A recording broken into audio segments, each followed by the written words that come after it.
This is the presentation that I wish I had when I was number one, a young athlete coming up.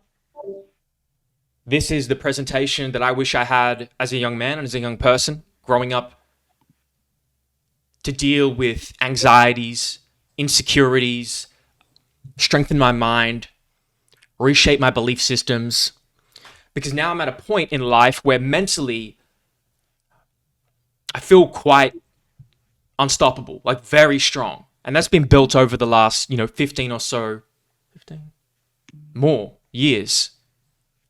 Now I have an operating system that I've learned from many people, that I've observed and researched and studied, and I've used it myself to take me all the way to America as an athlete. And now as a businessman, as an entrepreneur, as a coach, I want to give you guys that operating system, that toolkit, so you guys can all function in the world at a much higher rate and ability, more confidence, address insecurities. Like if I have failed this talk, this presentation, this workshop, I really have failed unless you guys view the world and yourselves completely differently. Like that's what should happen by the end of this. I'll give money back if that doesn't happen. I really, really mean that. All right. This is what we're going to cover. Because this man is the reason this is existing, this presentation, right? Perspicacity. Some of you may have heard this word recently. It's talking about perception. So we're going to upgrade your operating system, your language, your self-talk, your communication, how you interact with yourself and the world.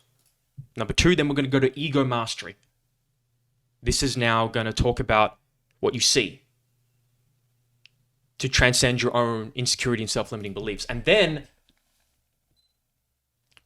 my favorite, mind control. Mind control. That number 3 is what the whole workshop was based on. It wouldn't start without this. You'll see what it is. It's ambiguous for a reason.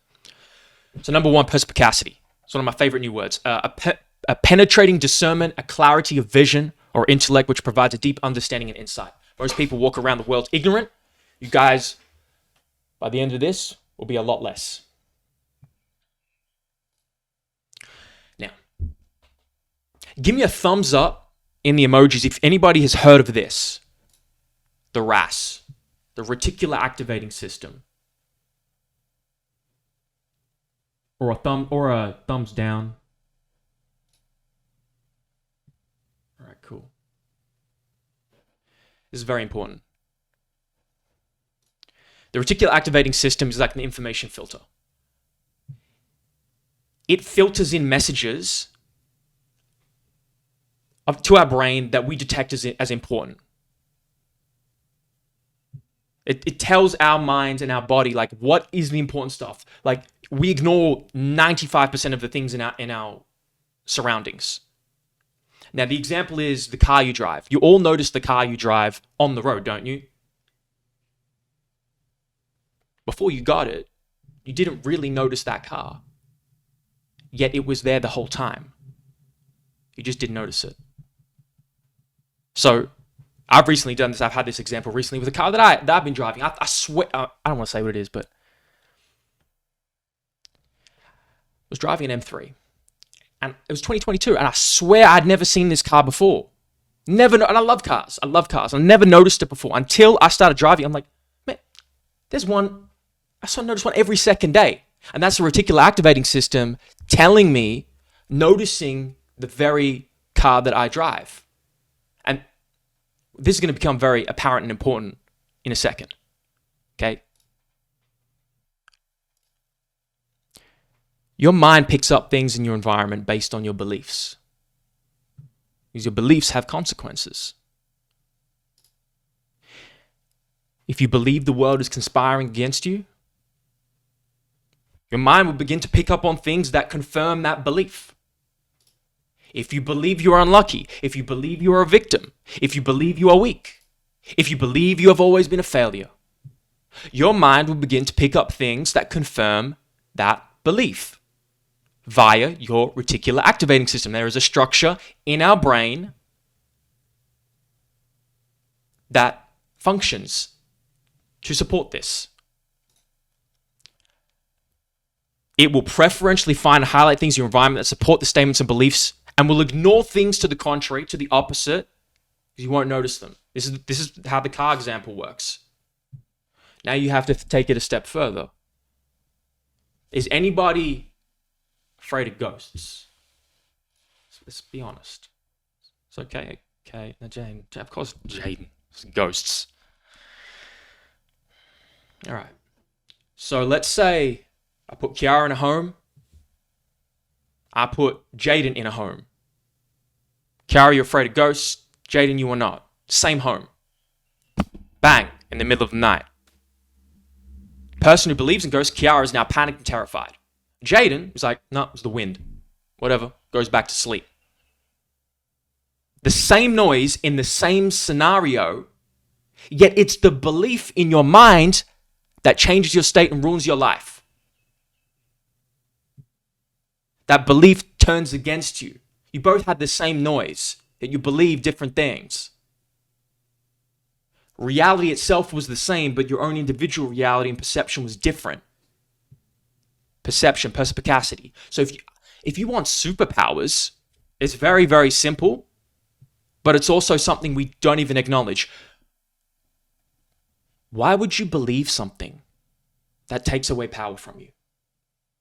You must refuse to believe in things that take away power from you. So you must construct a mental model that allows you to be as powerful and strong as possible.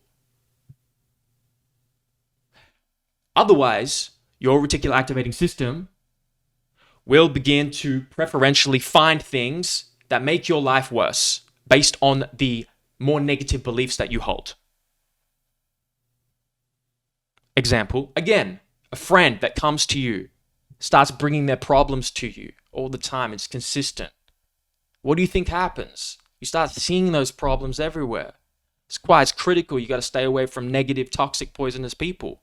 You need to start bringing success to your attention. You need to start bringing abundance and health and wealth to your attention all around you.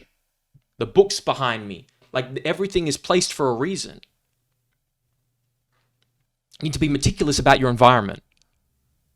It all matters. The car you drive, the house you live in, the clothes you wear.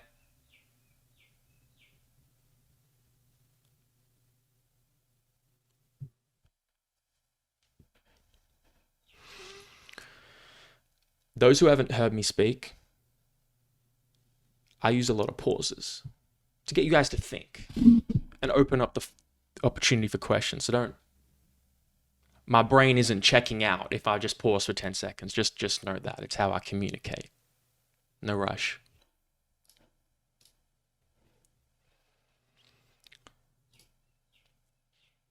You want to know the most powerful statements in the world? It's these. You guys should interact with all of these statements very differently after these 2 hours. I am, I can, I can't. These are the most powerful statements in the world.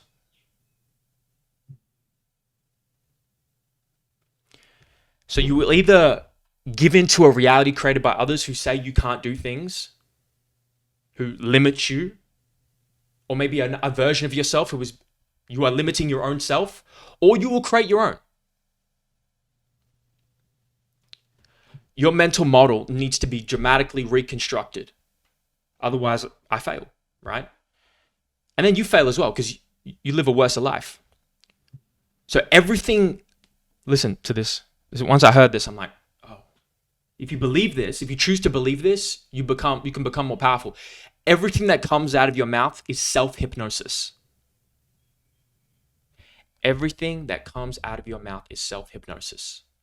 If you say you are strong before you go to lift weights, you will do better than if you say you are weak.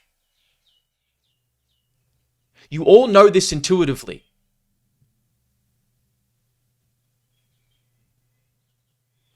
You know and observe that when people say negative things about you, it makes you feel worse. So why would you do that to yourself? It's a poison that only inflicts you. Everything that comes out of your mouth is self-hypnosis. You must be meticulous and very particular with the language you use.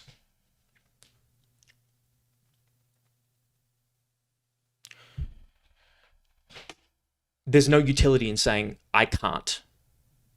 I understand some of you might think, well, I can't fly.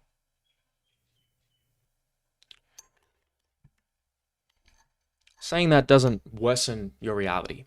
It's 99% of the other things that you say, I can't, I am, I can, which define your reality and your quality of life.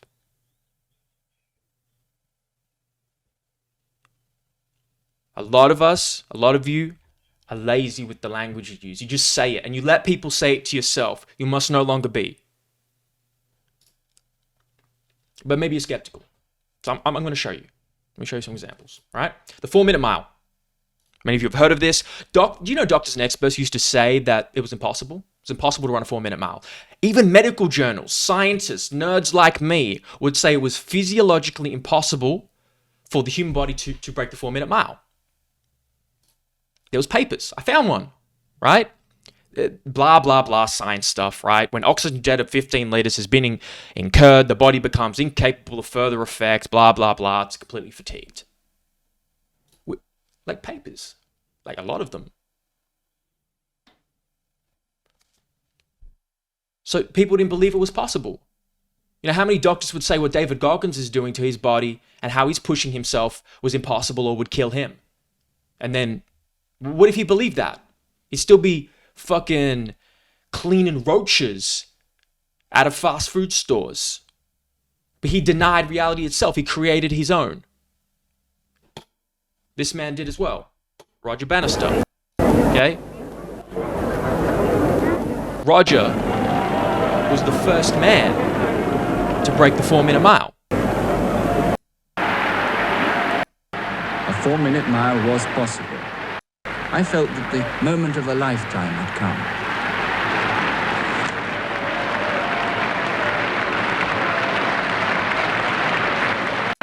A haven of peace after the struggle. I leapt at the cape, like a man taking his last spring to save himself from the chasm that threatens to engulf him.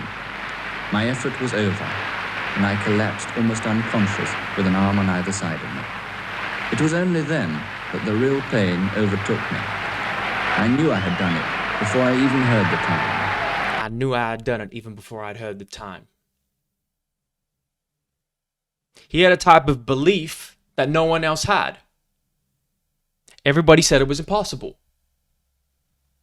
Do you know what happened?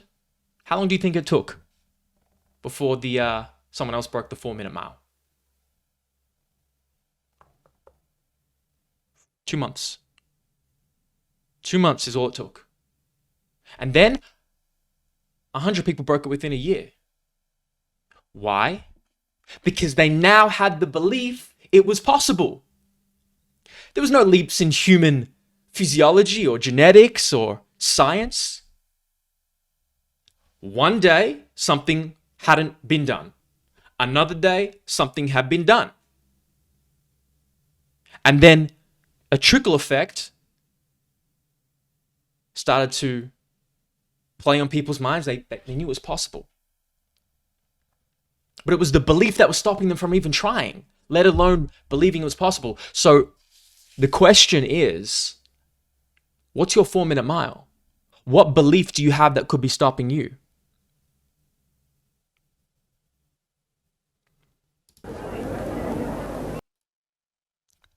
All right.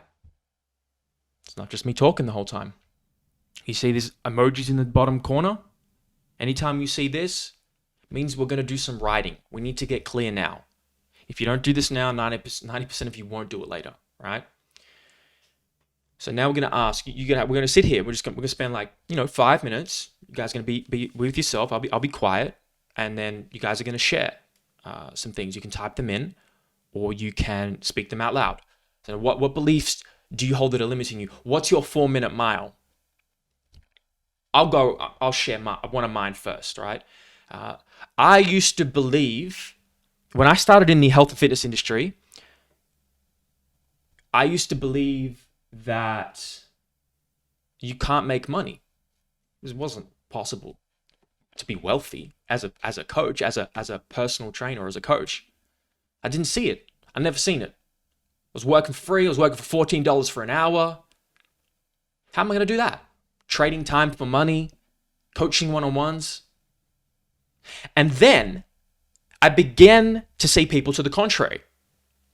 I remember going to Ben's house, Ben Cant, one of the most pivotal figures in my life in the last 5 years. Go to his house for our first check-in in-person skin folds. It's like, is that a Mercedes-Benz? $200,000 Mercedes-Benz in the driveway? But he does what I do. He's got more experience. He's smarter in some areas, but he does what I do.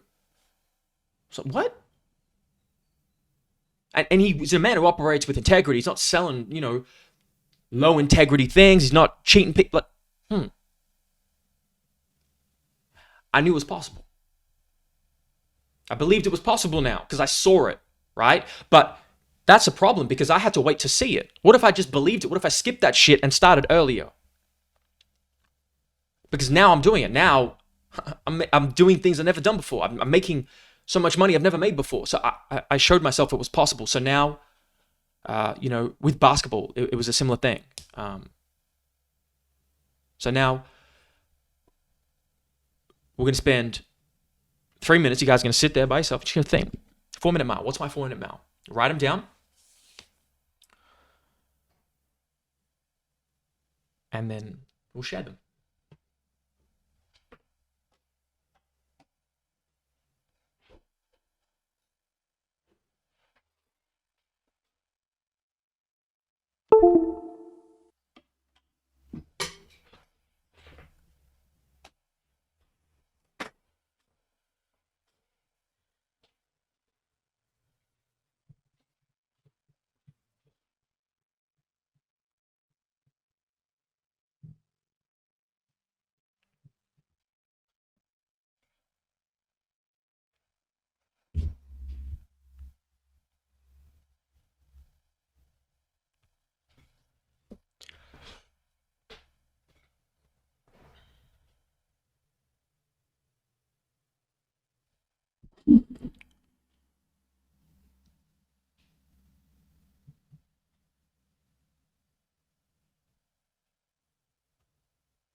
You guys can turn me down if you need a few more minutes to focus. But Jaden, I noticed you didn't write anything down. Where's your mindset at?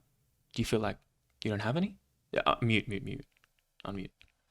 No, I wrote a couple down while you were talking, but still having a bit of a think, to be honest. Do you want to share one? Yeah. Well, mostly probably one with work. Obviously, to start, as you know, sort of just starting off work in the last 6 to 7 months. Finishing uni, probably similar, like thinking that I don't know enough, and which I think at times is a good thing as well because it makes me go out and sort of learn more, do things like this to get better at it. But yeah, I think at times I need to have more confidence in myself that I actually do. I've put in the work through uni and stuff, and that I do know enough. But yeah, I think that is probably one. What comes to mind when you share that is when I first started teaching the certificate 3s and 4s in fitness. I was like, Benny DiCioccio is actually doing this at the moment, and I started this when I was very young, around 21, 22. I felt similar, like I felt imposter syndrome. Who am I to teach people older than me how to be a coach? And I felt this, and then Jay Ellis, one of my mentors, great coach, said to me, You know what you don't know, right? And it's a lot. Dunning-Kruger effect, right? The valley of despair. But they don't know what you don't know. So don't operate in a type of communication that speaks insecurity, because they will see it. But 3 years, 4 years, Jaden, almost every day, you got more to learn, but they don't know what you don't know. I'd love to hear a couple more if you guys are courageous enough.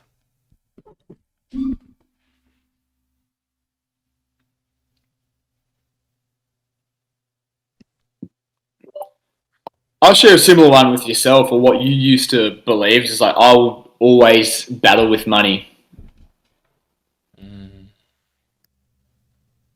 Really? How long you felt that? Oh, man, like ever since I've been out of school and living out of home and fending for myself and working, and yeah, it's just always been a slog. Does anybody else feel that?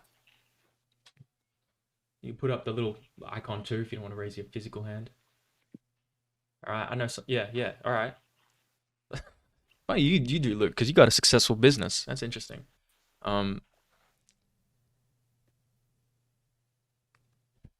But here's the thing: we know there's many people out there who have figured it out, right?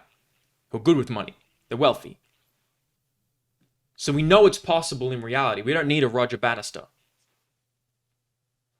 What I wish I knew is you can just pay people to teach you. Books, audiobooks, all the way to mentors. Like, you can just pay for the answers for financial literacy. Like Alex Hormozi. Like, if you guys don't know him, follow him. He's not selling you anything, but he's just delivering incredible financial education. Jai, Taniel, if you guys can unmute, do you mind sharing? Yeah, John. Yeah, I'll go first. Can you hear me all good? I got you. Yeah. So I guess I had a couple. The main one that came to me is that people wouldn't value what I can offer as a trainer enough to give me a chance in the first place. Yeah. Especially starting out in the industry. That's something that I thought about a lot myself. And then, did you want me to go through the others as well? Go for one more, and I'll get Taniel.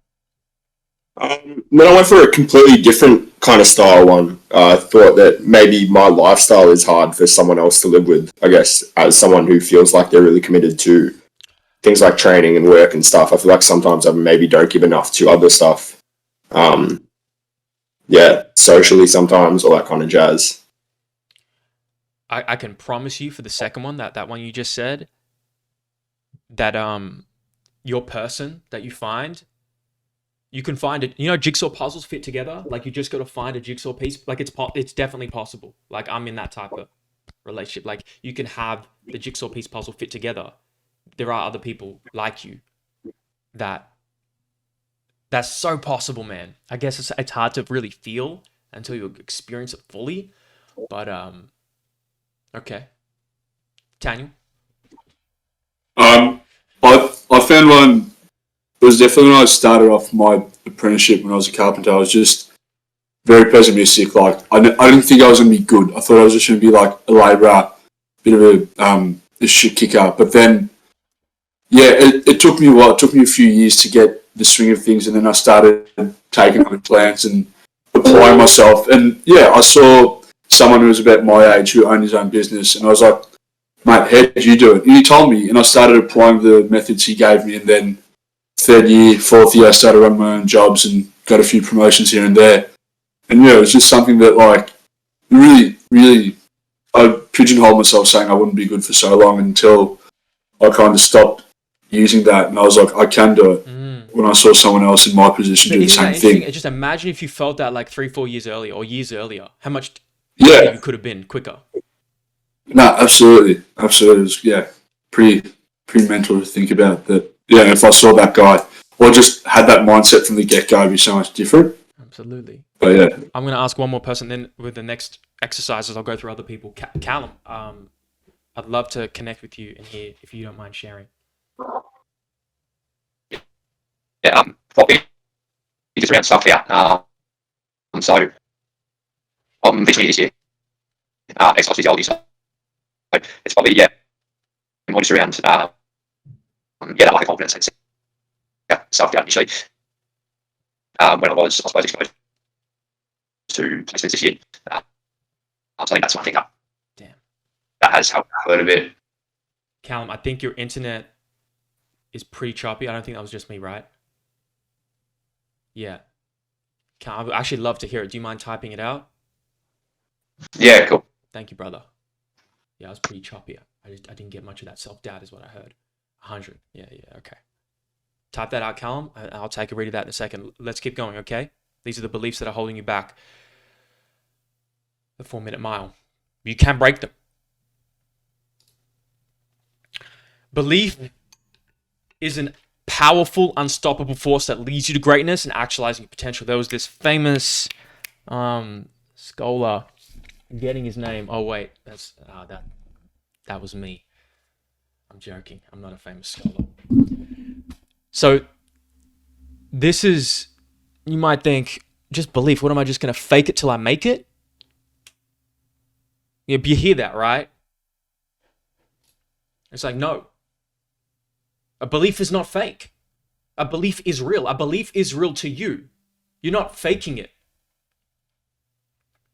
I believe I'm going to get 95, 100 kills. I'll get jacked. I believe I'm going to deadlift 300 kilos. I believe I'll make $1 million.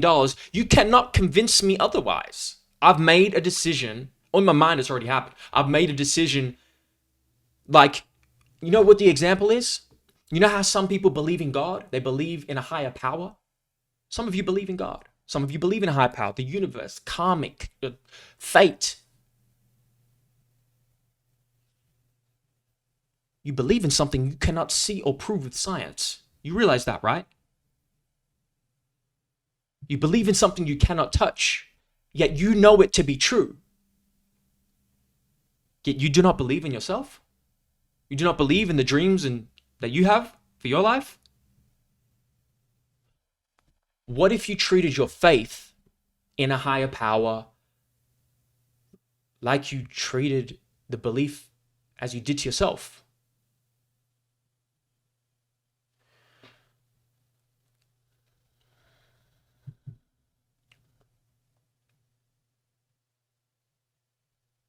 I guarantee almost all of you believe in something you cannot prove.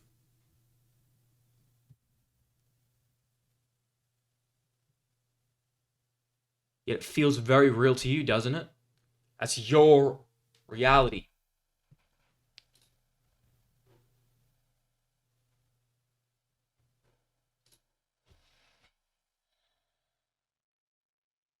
That's a perspective reframe, is what we call that. You're like, oh shit, I do believe in that. I can't prove that. So why don't I just believe in all the other things that actually help me more? Or help me as well?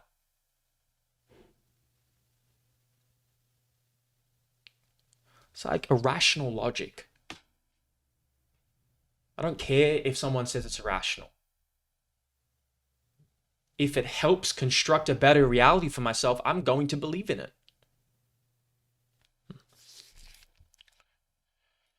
So, I am. At the end of this, you have to be absolutely done, completely done with using a language that doesn't serve you. Let me give you some examples of what you guys do, the back and forth, the left and right.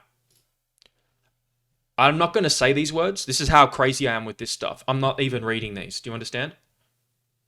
You can read it. I'm not even speaking it out loud. Some of these things you guys may have said to yourself. You know, with the fear one, I've used the word heights.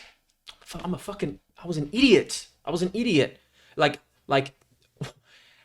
if you have to experience heights and you have no choice, or a plane, maybe you're afraid of flying. Ugh, I don't even like saying that. Ugh. But I'm really not, so it doesn't even impact me. But let's say you are. How is that helpful to you to speak that out loud? But you're thinking it, you're speaking it. I don't want X to happen. None of that. That's all destructive. None of that helps you. 99% of the time, 99.9% of the time.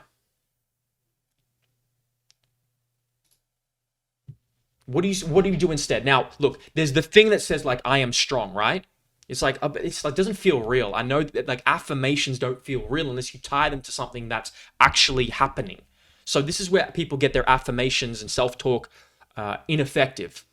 Instead of telling yourself or telling your clients and people around you to speak more positively, tell them also it's like I am getting stronger because I am doing.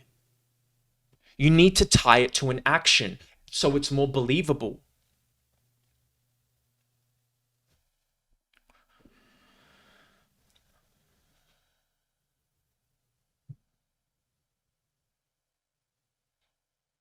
It's like, I am rich. It's like, God, well, look. If I just tell you, Tyler, to say I am rich, or some of you to say I am rich, I'm like, it's not that believable, but it's certainly better than saying the opposite. So you say, I am improving my financial intelligence, my financial education by doing X, Y, Z. Or I am about to.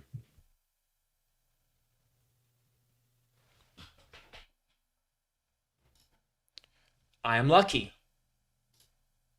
I am building my financial skill set. I deserve to be better. A lot of you don't just feel like you deserve actually a better life. I deserve to be better. Why? Because I am actively working on my skill set, on being better, and I'm kind to others.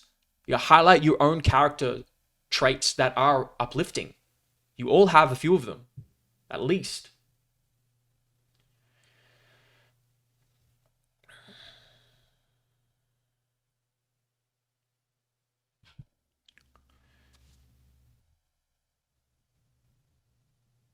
So what you do, you get an elastic band.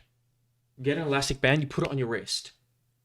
Anytime you notice yourself speaking destructively about yourself, you flick the elastic band.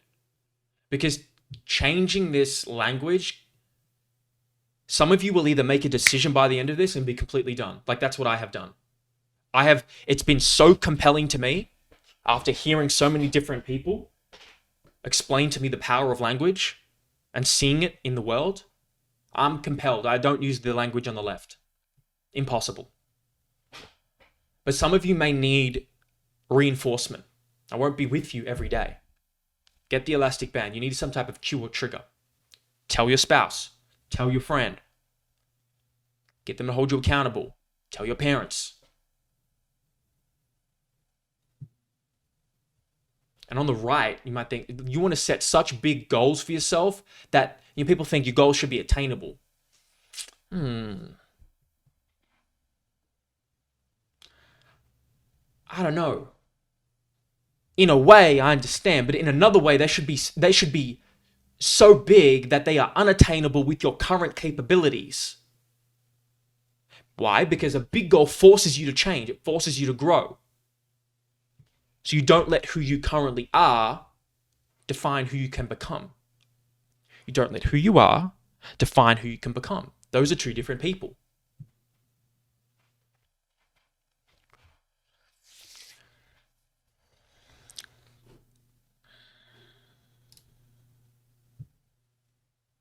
Another one, I'm building my intelligence every day by reading, studying, getting mentored. Some of you don't feel smart, you feel dumb. You feel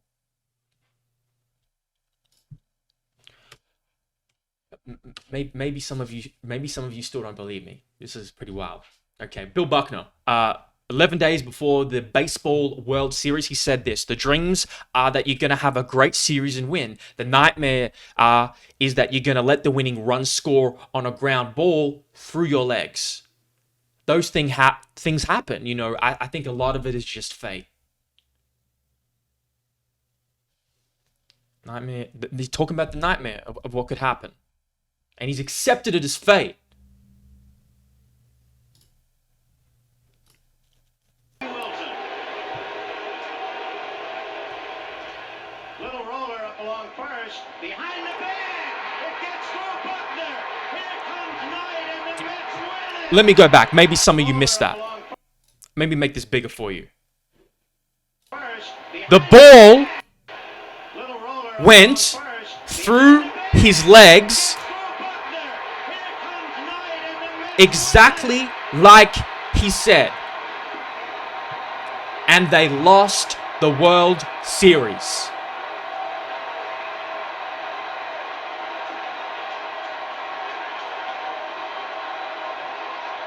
This is not magic. These negative thoughts leave an impression on your mind.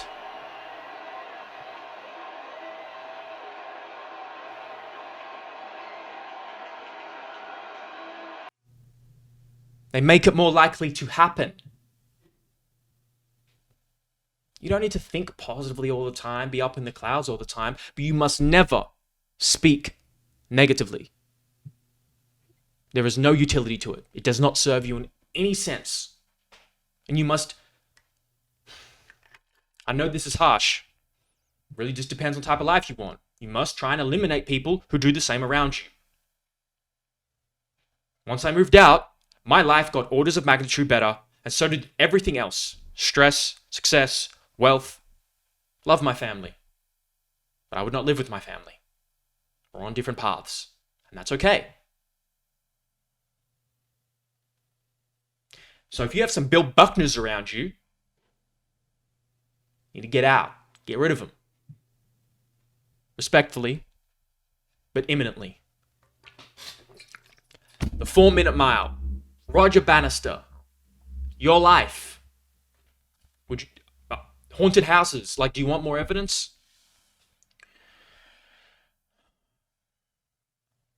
He said it, and it came true. So, you guys, all right. As you can see now, there should be there's no benefit to speaking negative. Promoting helplessness has zero benefit. I know it's hard to think positive, but just sometimes it can be. Particularly, it's the hardest to speak positive in when things are really difficult, like when you're enduring suffering. So you don't have to force positivity all the time if you can't summon it. I don't even like saying that. You can summon it. But at minimum, do not speak negative. Be neutral. Most of my life is neutral. Not too high, not too low. Just neutral. I'm floating. Chilling.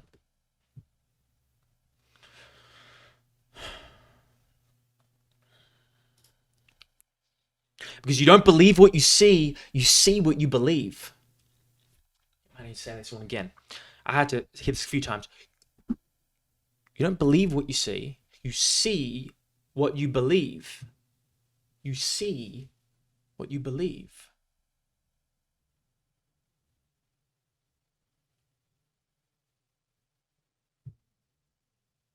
You see the things in your environment based on your beliefs. I see the car that I was driving all the time now. It was there the whole time. I thought I was driving some unique car, like, oh, new car, you know, who's 2022, who's got this? I never noticed. But I already had the belief because I now drove the car. So if you already have the belief that you can't make money, be happy, be successful, be healthy, you're going to begin seeing it all over, everywhere. In your friends, in your family, on social media.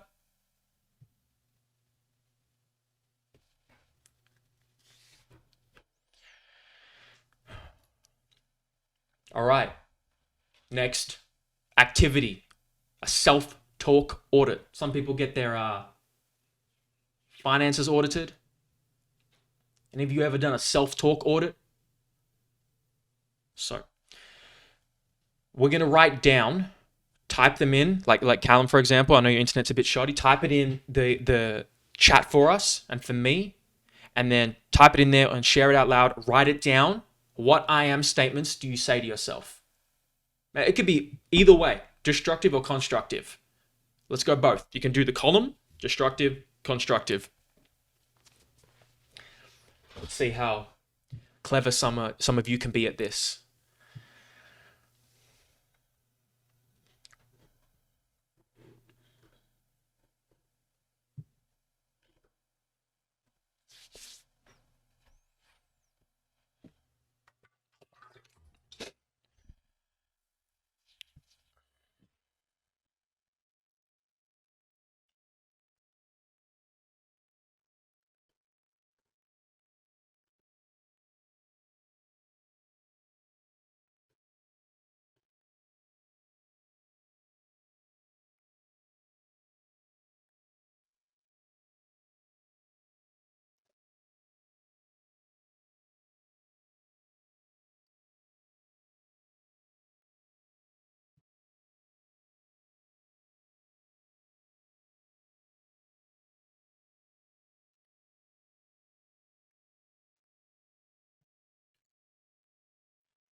What would you like to say about yourself? I am what? Who are you becoming?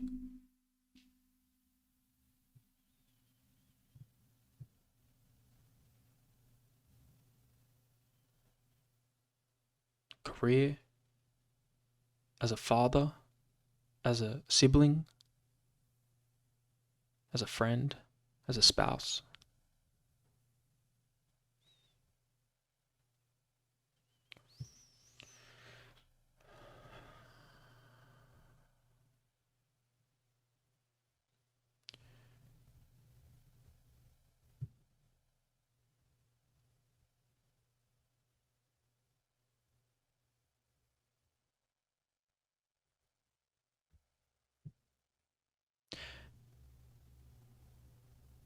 Nav, do you mind sharing? Yeah, I have a couple. One that I've used as I've got a negative one and a positive one. I think a negative one that I use is I am tired a lot. And when I make that call to myself, it's like I'm tired. I'm not gonna do it. Or I'm tired. So I'm just gonna, go to bed, and then I won't even sleep for another couple of hours, but I just say I'm tired, and it's just my excuse to get out of anything a bit more difficult. Yep. It's a good realization. What's the counter? What's the alternative? I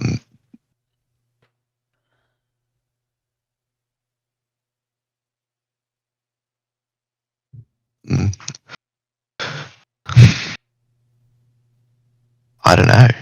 Just don't fucking say it. Yeah, I think that's the counter. Yeah. Just don't. None of you. Why say the words? Why? I'm open. I'm open-minded guy. You guys know me, right? If someone can convince me sufficiently that saying those words is going to help you, tell me. Now, is it helpful to communicate to your doctor your symptoms? Yes. But 99% of the other times in your life, even if your boyfriend, if someone asks you, when people ask me how I'm feeling, even if I'm feeling that, I'm not going to say it. Sometimes I just won't even speak, and that will communicate. I'm sorry, okay, I got it, right? Or I'll say things like I'm neutral. Don't even say it. You're promoting helplessness. You're promoting something you don't want to feel. What's the other side, Nav? What's the more constructive that you thought of and wrote down?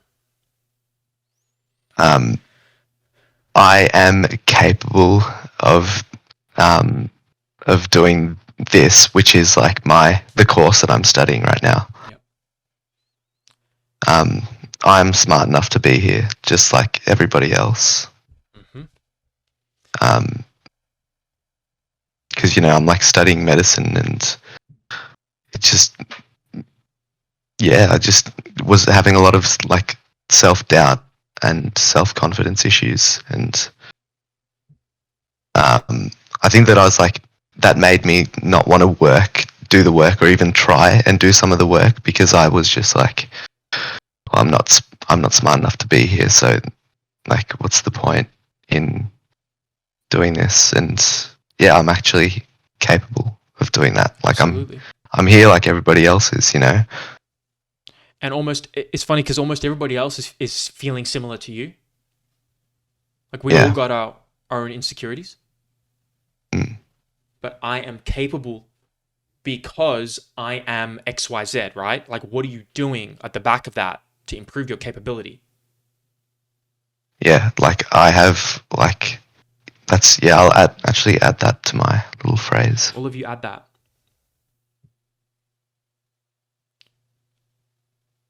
Jaden, when we come back, because we're coming back for this season, and mentally your mindset has to be unmute yourself for a sec, because you had a past season that had lower performance than you would like. So how are you thinking about talking and self-talking into this next season? Well, I was just thinking of one then. So, sort of with running and stuff, getting back to fitness. Kobe is one of my sort of idols. Loved him.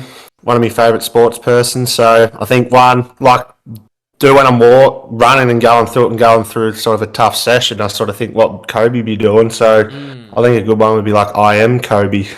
Right. Oh, that's interesting. That's going to lend itself very well to something we're going to do later. Okay. If that helps you channel that energy, that's a really good. Yeah. Is anybody else would like to share? Otherwise, I might pull someone up.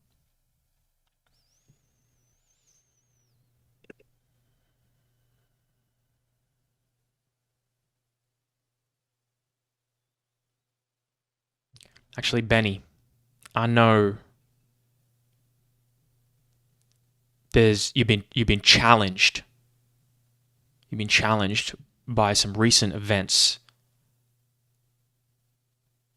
Do you want to share any maybe constructive? You don't have to share the destructive. Yeah. Well, I'll more than happy to. I will share the destructive side because it was Thank you. obviously what I put down. My one was that I'm not going to overcome the challenges regarding my health. That the challenge is too great. But less on that and more on the positive side. I'm doing a lot of work in a lot of facets of my life and I am building health, wealth, and strength. Yes, you are. So I've actually bolded and increased the font for the constructive. Yep. And decreased the font on the negative because, yeah, I am building health, wealth, and strength. I'm not trying to focus on the other side. Absolutely. You must continue that language and repeat that. Repeat that. Repeat that.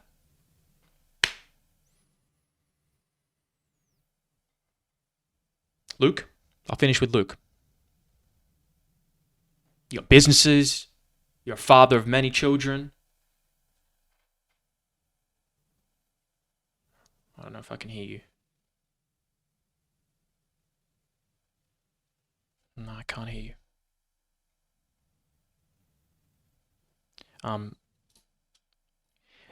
In the mic button, there's a mic button that says mute at the bottom of the screen. If there's an arrow, if you click that arrow, it's for all of you. If you click that arrow, you should be able to change the device it comes from, what microphone it comes from.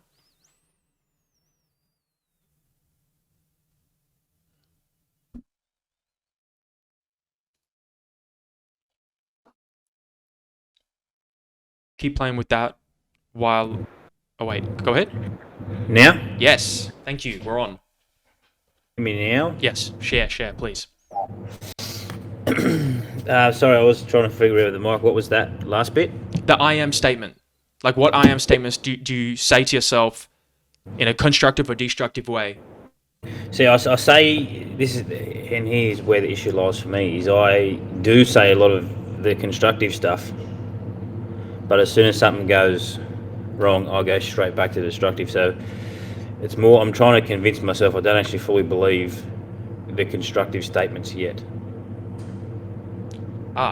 That's fine. You don't have to believe the constructive statements yet. But when shit gets hard, you have to eliminate saying the negative shit. Yeah. You I have go to. straight back to default lock straight away. As soon as something goes wrong, I am not working hard enough. I didn't do enough. Is that real though? Is that accurate? And you actually need to do better? Like, and what percentage of times is that accurate? If you're really honest. A few times. Not all the time, though. Okay. Not all the time. So you're fabricating and lying to yourself maybe half the time and making yourself feel worse unnecessarily. The other half of the time, get better. Yeah. Right?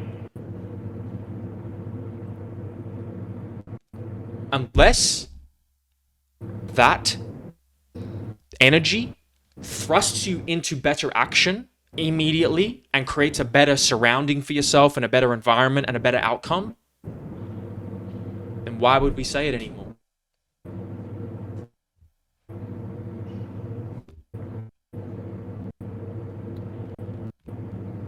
maybe it's just so far deep ingrained that you've got to get rid of that. Yeah, right? Mm. And that's either a decision you make today as a man, as a father, as a husband, to never speak in that language, which you can. You guys, I need to explain to you guys, this is all in here. Or you get that elastic band and you just begin like ingraining it out of yourself. Start telling your wife as well. Thank you, Luke. Thank you.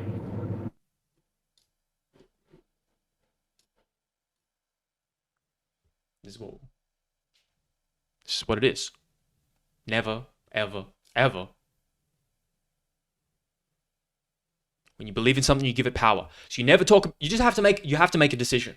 Just like I have. I'm not special. I was once just like you. You can't talk about how bad things are. You never be a victim. You never say things that take away power from you. You never say things that make you weaker. And when you see someone speak like that, what do you honestly think? What do you actually think? When you hear someone speak in this way, you don't think positively of them, do you? You believe it too about them. Oh, I love that. Tell me about that. Like, yeah, when you hear someone literally say bad things about themselves, like you take that on as well, and you just believe that reality as well. And now you're both in a pit of despair.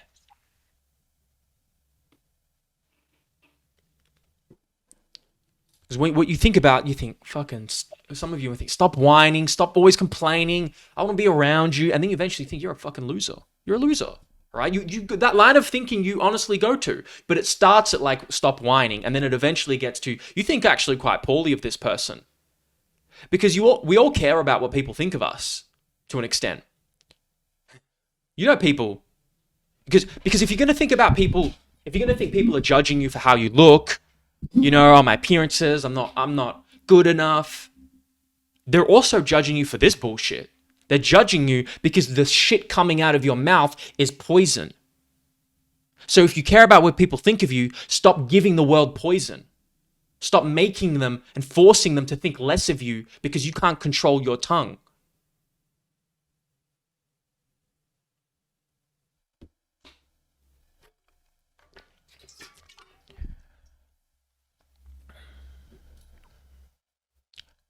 You must decide to no longer be the type of person that is whining and weak and a loser.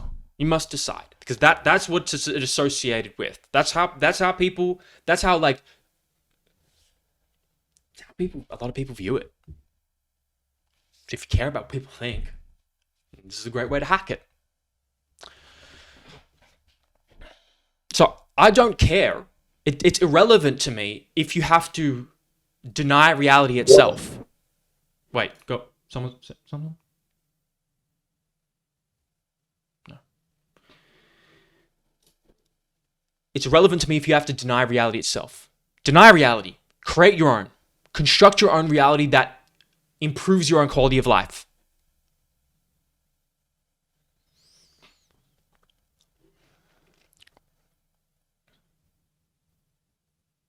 It's irrelevant if you're tired.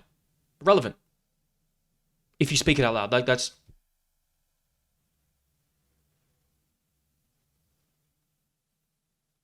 makes a person weaker. I don't need that. Now, even if there's still a little bit of skepticism in your brain and you want to make this more believable, you all know this, you all believe this to be true because you know placebo, right? Placebo is when a positive expectation causes a more positive effect. I have some water. I give you all this water. I put something in it. I can't tell you what, but it's the special juice. Your energy levels, we found the recipe. We found the secret sauce. Energy levels sustained all day. You just need to drink all that. I give another person this. Half of you the other. This is going to tank your energy levels. It's going to make you feel shit. You got to take it though.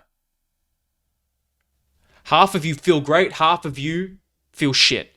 The ones who feel great have been subject to placebo. The ones who feel shit have been subject to nocebo. It's an anticipation of negative expectations and negative outcomes.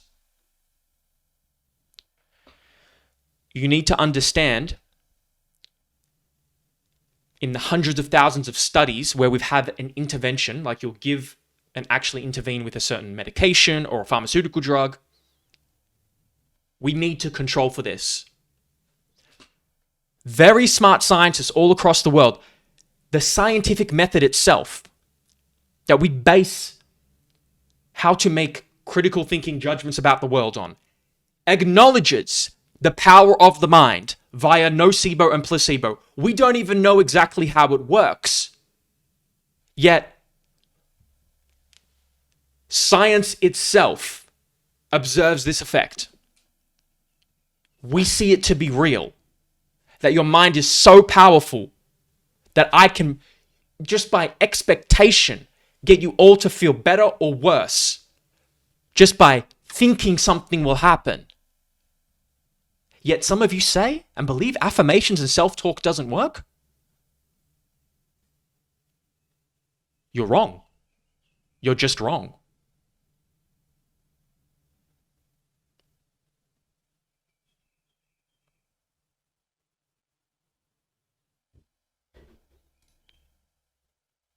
Let me show you.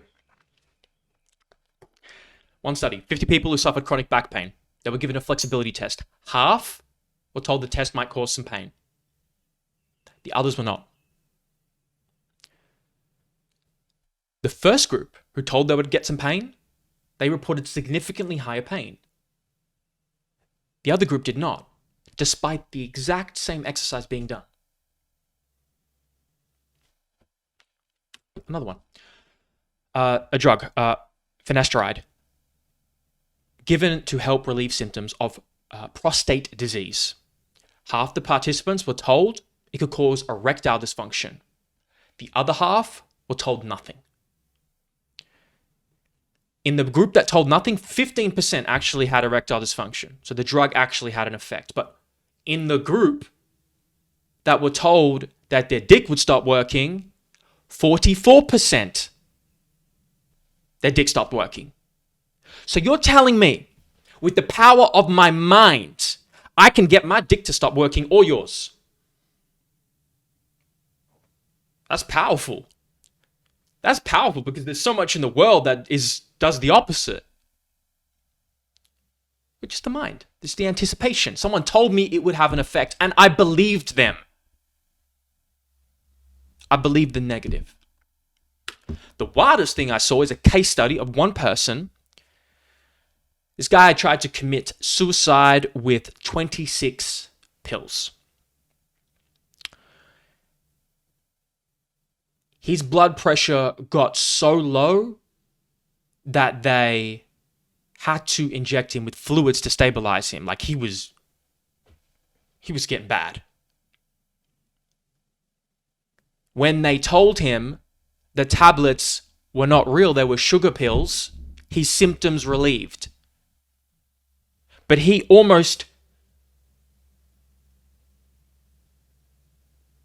tanked his blood pressure.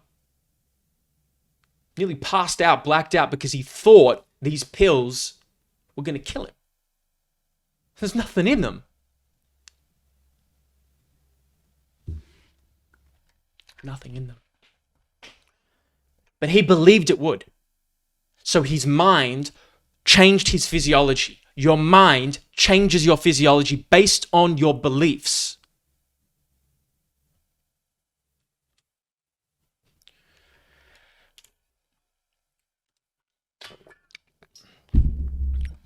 I understand that the reality of this is that some of you, it's unethical. You have to be careful.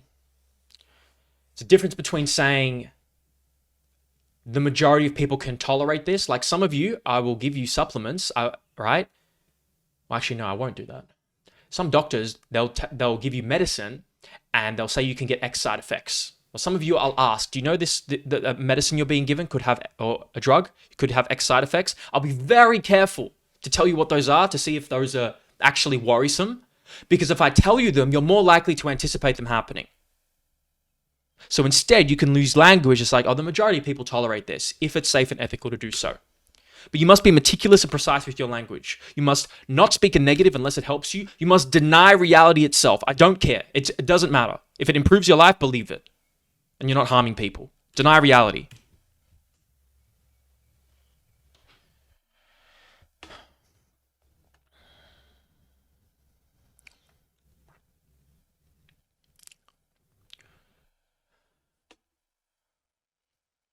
We're going to take a 3-minute break. Get up, go to the bathroom. Or I'm going to stay here as well. I can open it up for questions, thoughts, feedback, just general talking. 3 minutes. 3-minute timer.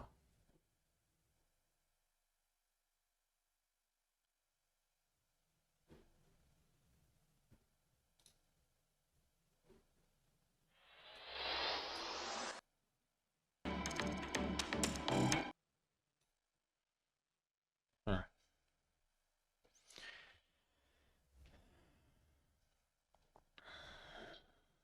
Maybe I can ask you guys about some of you others who are just sitting here about the self-talk. Who have I asked? Georgia, self-talk. Unless you're going to get up, what did you find about the self-talk? I totally agree. I was thinking in terms of the things that I say to myself, like, yes, it can be destructive, but I have been more constructive recently. But I think the issue with my constructive talk is similar, how it doesn't say, I don't have the reason why I'm going to be what I say I am. So I've got, I am powerful. And then I've expanded on that today by saying, because I'm building habits that are improving my life every day. Yes, good. Very good. I also found it interesting that you said, like, don't talk about the bad things that are happening to you, but is there any benefit, like if you are going through something traumatic, to air that and then move on, as opposed to just letting it fester? That's a very good question. I'm going to get rid of this. There are many of you who do that. What I'm not saying is that when you're in a space with me, with someone, a friend, a psychologist, a therapist, I'm not saying don't talk about these things. Work through the challenge and trauma, whatever you've gone through. But that's intentional. Do you see the difference? That is intentional. That's a conscious decision to voluntarily choose to actively work through troubles and challenges in your life. That's extremely conscious. Some of you who may believe in this high vibrational state, high frequency communication, if you believe in that, that's what that is. So I encourage you to do it. Journaling is that outlet for that. But you must be very careful, because if that makes you feel worse, it's not working. Although sometimes you have to feel worse before you feel better. So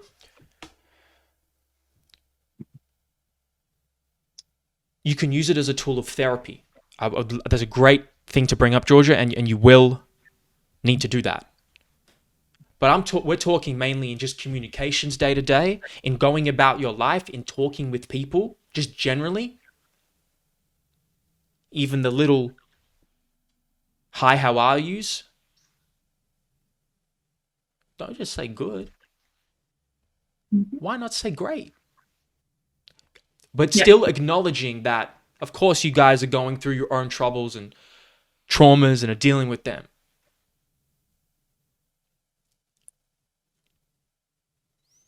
Does anyone want to add on to that? Do I have a follow-up to that?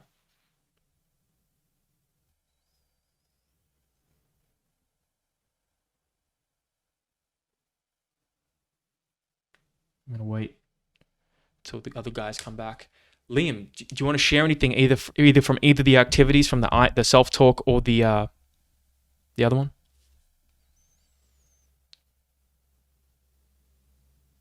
No, same thing with Luke. You got to click that arrow and change your mic input. Sorry, Sam, if I might just jump in, like, Hit me. talking about the placebo and nocebo stuff. Yep. I literally, like you just go on Google and I just wrote, does coffee cause inflammation? Yes. And then you go, is coffee anti-inflammatory? Yes. Wow. So it's like whatever you fucking search, it's just going to give you all the answers that are going to validate your feelings and like validate your beliefs. So I just thought I'd share it because I was just like, just wanted to do the test then, and yeah, sure enough, like it'll just validate all your feelings and all your thinking. So whatever you're putting out to fucking Google, it'll just validate it straight away. Man, that's a great example. Thank you for sharing that. That's what we call confirmation bias. And that's why I'm just made a coffee as well. So to justify it. Bit more with that sort of placebo, nocebo stuff. With me working with clients, like as an osteopath, like looking after people with pain and stuff, done a lot of studies around imaging of low backs and all pain-free people. And then they told half the group that they had osteoarthritis of the back, which they did physiologically, but they had no pain. They were asymptomatic. Yeah. All of a sudden, they believe they've got osteoarthritis, back's fucked, stuffed, start getting pain. That's a phenomenal example. Charlotte, did you hear that?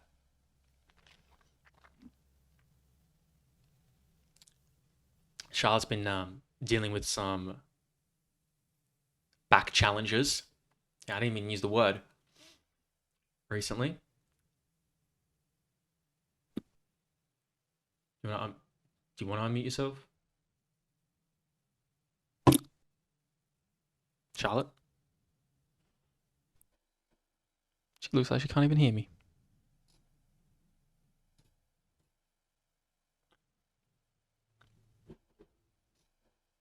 Watch this.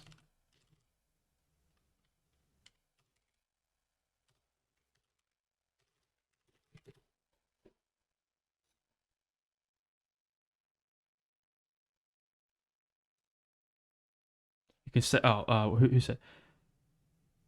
Oh, really, Kara? It's interesting. Some people not that. It's the people who are. Yeah, thanks, Nav.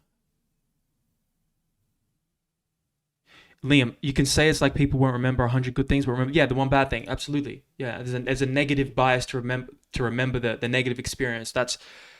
We think that's because the negative experiences is what could kill us, like evolutionarily, as we've evolved, and so our brain will preferentially remember negative experiences over positive experiences, particularly when sleep deprived, so you don't repeat the same actions that could kill you and harm you. Charlotte, can you hear me?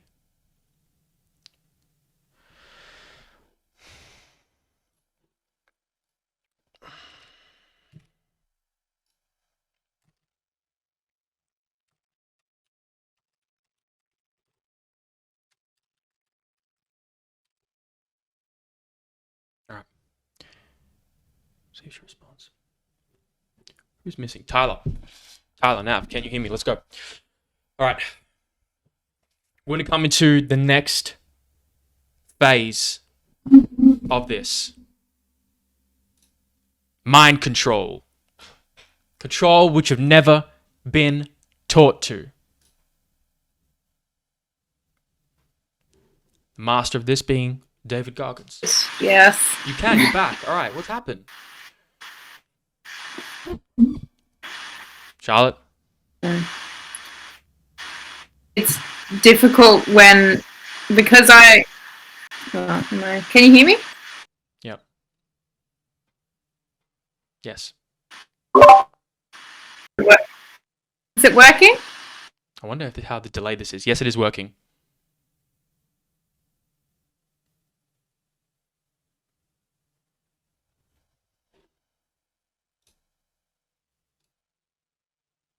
Someone's stuck in the past.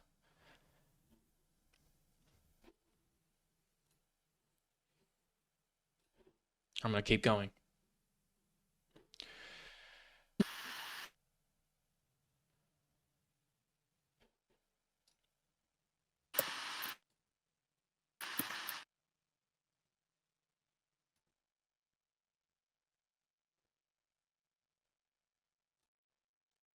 Okay. I'm just going to mute her. Mind control. Let's go. Just like you must not think negative, you must not see negative. We're going to get very practical here. You don't have to listen to me, though. You gotta listen to these guys, all right? Visualization. You know, like sometimes you lay down Let me turn this up. in bed and you Can't hear it, let me know. visualize things. And you just kind of, that's at least how I would go to sleep. I'd lay down, I'd imagine playing for the Lakers, and I would imagine what the uniforms look like. I'd imagine where we'd be playing, and, the smell of the arena and all sorts of stuff. And I would see myself, getting hot, and score 10 straight points. But in a dream, like, why would you ever interrupt that? Like, you're not going to have a dream and be like, okay, and then he misses his next 6. Like, it's not going to happen. So you just keep dreaming and dreaming and dreaming. And before I sleep, I'm like at 120 points, And so when you grow up, downloading that into your brain over and over and over. So when you download that into your system and you go out in the court and you're just executing things that you've done thousands of times before, and you have that dream, then that becomes possible. So Kobe would visualize. He would visualize all the details. It'd be like a dream, but conscious. Michael Phelps How that did the same. became part of your process and why you think it's so helpful. I mean, for me, when I got to a swim meet, there's nothing that I can control at that point, right? I can control what I do and how I prepare, sort of getting up behind the block and just racing. I can't control what anybody else does. So for me, I want to know how the race could go, how I don't want the race to go, and in a perfect world, how the race should go. Because it all goes back to preparation. If you're not preparing yourself before the meet, you're not going to get a time you deserve. So for me, I have to make sure I'm doing all the work leading up to a big meet so that I get behind the block and I don't have to think about anything else. I'm not worried about how I prepared. So I started visualizing at like 13, 14, just so everything around me was taken care of when I got to a meet. So I could be completely relaxed. So when I put my headphones on, all I'm thinking about is the music. I get to go up and just do what I practice to do. All of those countless hours of staring at the black line at the bottom of the pool, that was for this moment. So I just never really thought when I got behind the block and let everything do what was supposed to happen. If I didn't get the results that I wanted, then I would just go back to the drawing board. And that's really just how I worked my whole life. But I mean, visualizing just, it just mentally prepares you and you can kind of check that box off. And I think that's what we wanted to do. Every time we got to a major international competition, we wanted to check off as many boxes as we could. Because if we did that, then what else do we have to worry about? Everything else is just going to happen naturally. Notice the pattern. And I've noticed this, there's so many examples of this. When there's a high stress event in your life, most of you think, what do I do? Because you haven't prepared for it. Whether it's competition in sport, you play through every detail of what can happen before you even get there. So it's familiar to you. It could be a job interview. It could be a date. It could be pitching someone something, right? Selling yourself. It could be just a high stress situation in your profession that's new to you. I'll get really honest with you guys. For me, I have thought about a multitude of ways the people closest to me could die or be injured, and how I would deal with that, how I could be there for them, what I could do. So we all know that everybody we love is going to die. Yet most people deny that reality and ignore it. They'd rather feel good in the moment than prepare for inevitability. Well, me, memento mori, it's a Latin phrase. It means remember that you will die. Okay, well, it's not just you. It's everybody you know and love. You got to think about, if you think about the multitude of ways and catastrophes that could go wrong in your life, you can prepare for them, and inevitably, because it is life, some of them will happen. A financial crisis, in an economy, a war. What if it rains tomorrow? What if the power goes out? I got that. I got solar. Do you have food and water supplies? Like, what do you think? Most people we just go about our lives comfortable, right? So you think about all the ways things go wrong. You prepare for them mentally. Like sometimes. This is a very powerful one. I love this one. Conor McGregor, one of the most notorious UFC fighters in the world. Let's watch. For example, Conor McGregor uses visualization to boost confidence and prepare for competition. To give you an idea of how serious Conor is about training his mental game, here's what his coach John Kavanagh has said about it. Visualization techniques that Conor was doing before I'd heard of anyone else doing them. Like he could tell me when he was going to fight. He knew exactly what was going to happen long before it happened because he had done it 1,000 times in his head. He had warmed up in backstage. He had heard the crowd. He had smelt the arena. He had seen the audience. He would really immerse himself in the fight night. So by the time fight night came along, where a lot of people they'd maybe been training in kind of a quiet gym for 8 or 12 weeks, and then they walk out to 15,000 people and they get shocked. He used to walk in going, yeah, this is my 1,000th time doing this. Like John Kavanagh said, Conor's vivid visualizations can help explain why he is so relaxed and confident when he makes the walk to the octagon. It's a similar story with Michael Phelps. In his book, he writes that he would visualize to prepare for competition and to motivate himself, sometimes for up to 2 hours in one sitting. My dreams and visualizing kind of really played a role in to making me motivated and helping me achieve the goals that I had. Alex Honnold.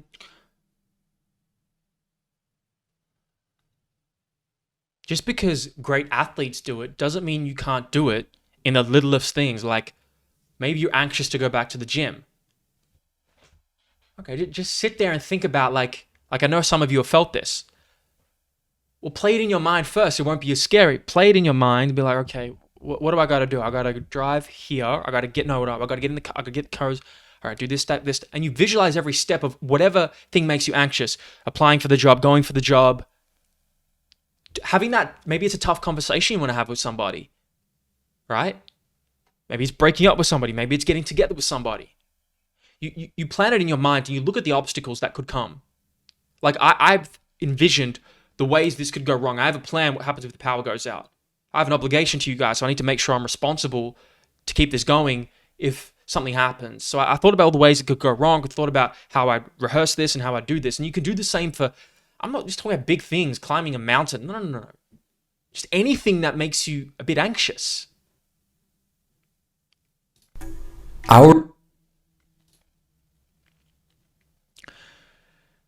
Who's heard of Alex Honnold? Give me a thumbs up.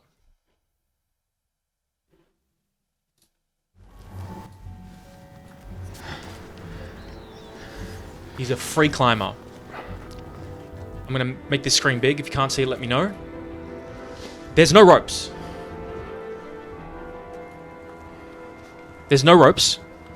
He's butt-ass naked, climbing with his bare hands and feet. 1 kilometer off the ground. Okay? This is what he's climbing.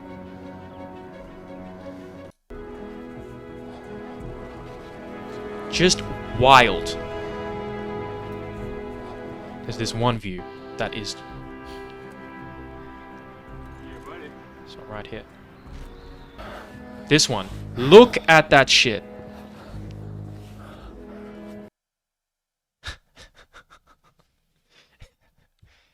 All right. Now, how does one tackle this? Why? Because, for sure. Well, I mean, I have thought about it for sure. Somewhere that you'll actually visualize falling to your death?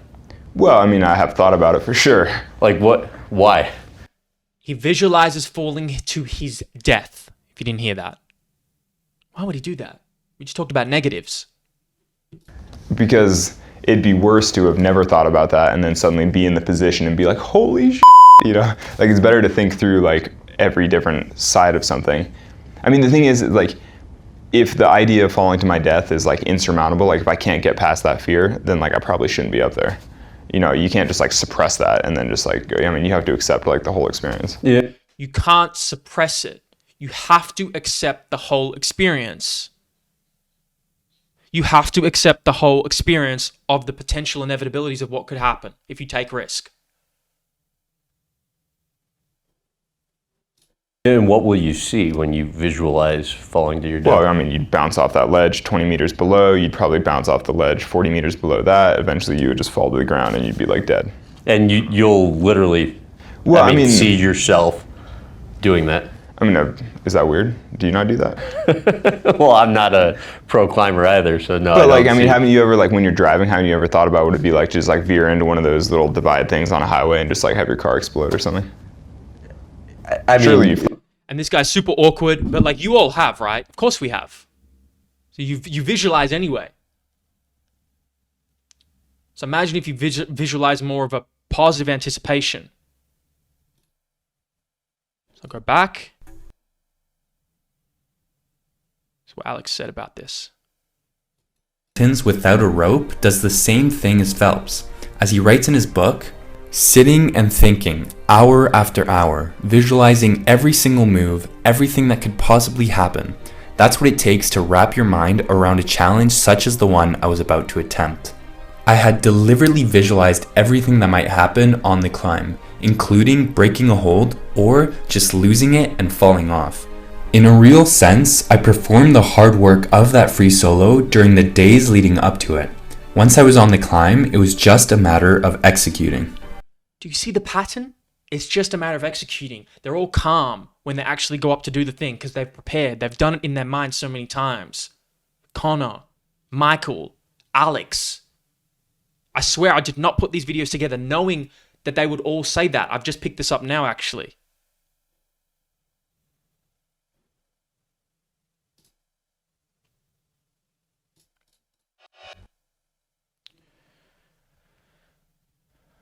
And then I'm going to give you like strategies of how to implement it because I know it can be hard for some of you. So why we want to do it, because it doesn't feel as scary if it's not new. If you face the monster 1,000 times in your mind, it can no longer control you. So you must face the monster over and over again until you conquer it. And there's, interestingly, neurologically, there isn't much difference between thinking and acting. Like the neural pathways that go to act on something, when you do something, they're not that different. They're quite similar to thinking that action, like thinking of a bicep curl and doing it. I was like, damn, that's pretty powerful. So some of you are going to be able to do this better than others. Some of you are more in your head. Some of you are more in your bodies. I will show you how to do it for both of you. So you need to do mental rehearsal. You can get more practice that way. It's like, oh man, I can't get to do this thing. Like maybe you feel like I can't practice this a lot because I'm limited by my availability or equipment. Well, you can practice it in your head. Sorry, Sanders, can you go back a slide? I was just taking down a few more notes. Thank you. No, thank you for telling me. Does anyone else seen Final Destination and refuse to drive behind a truck with all the logs on them? Like, I will never drive behind a truck with logs on it because I visualize that shit fucking falling on my car. I'll never do it. Wow, that's a powerful belief. I don't think that at all. Although I try not to drive behind trucks. It's a higher risk.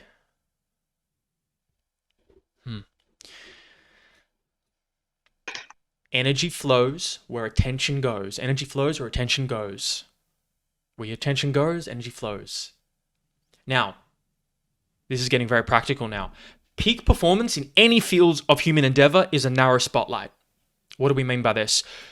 It's the different, peripheral vision, it's the difference between very expansive and very narrow. When I'm focused in the zone, when you're focused in the zone, you're very narrow. Kiara, we were just talking to you about this when you're working on that laptop, studying, you get in a zone. Everything around you, time passes. It's like time passes around you. That's what that means. You feel faster, you feel less fatigue. This is actually documented in literature by having a very narrow spotlight.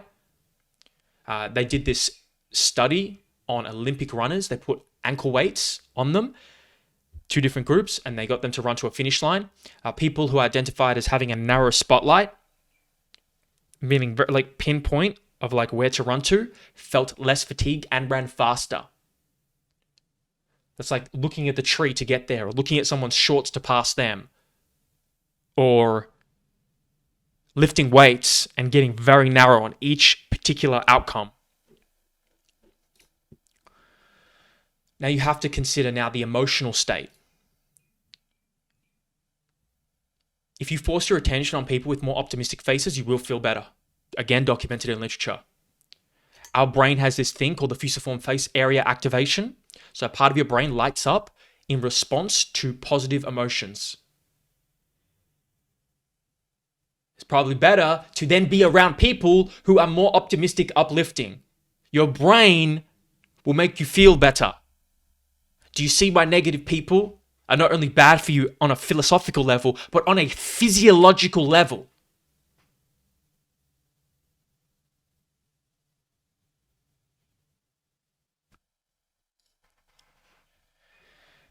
This is what that means. The white at the end here, with a text, that's how narrow you want to be. Field of vision. And the bottom, narrow. Narrow.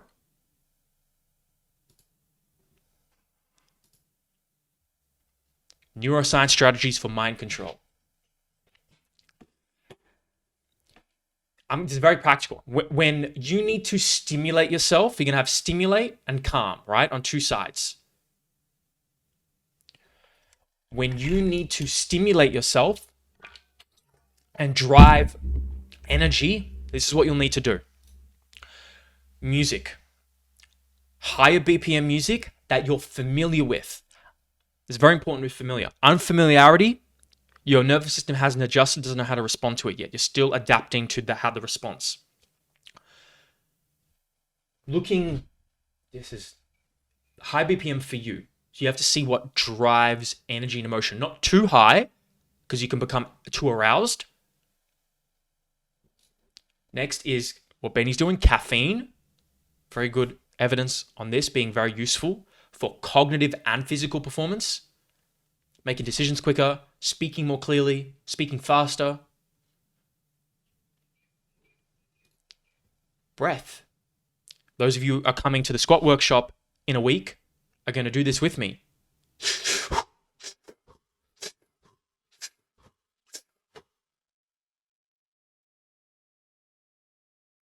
Actually, can we do that one sec? I just did 4 breaths and I'm already like, all right, everybody, what I'm going to show you real quick, we're all going to do it together. It's a double inhale. Sorry. And then it's just a exhale, just exhale out. All right. 3, 2, 1.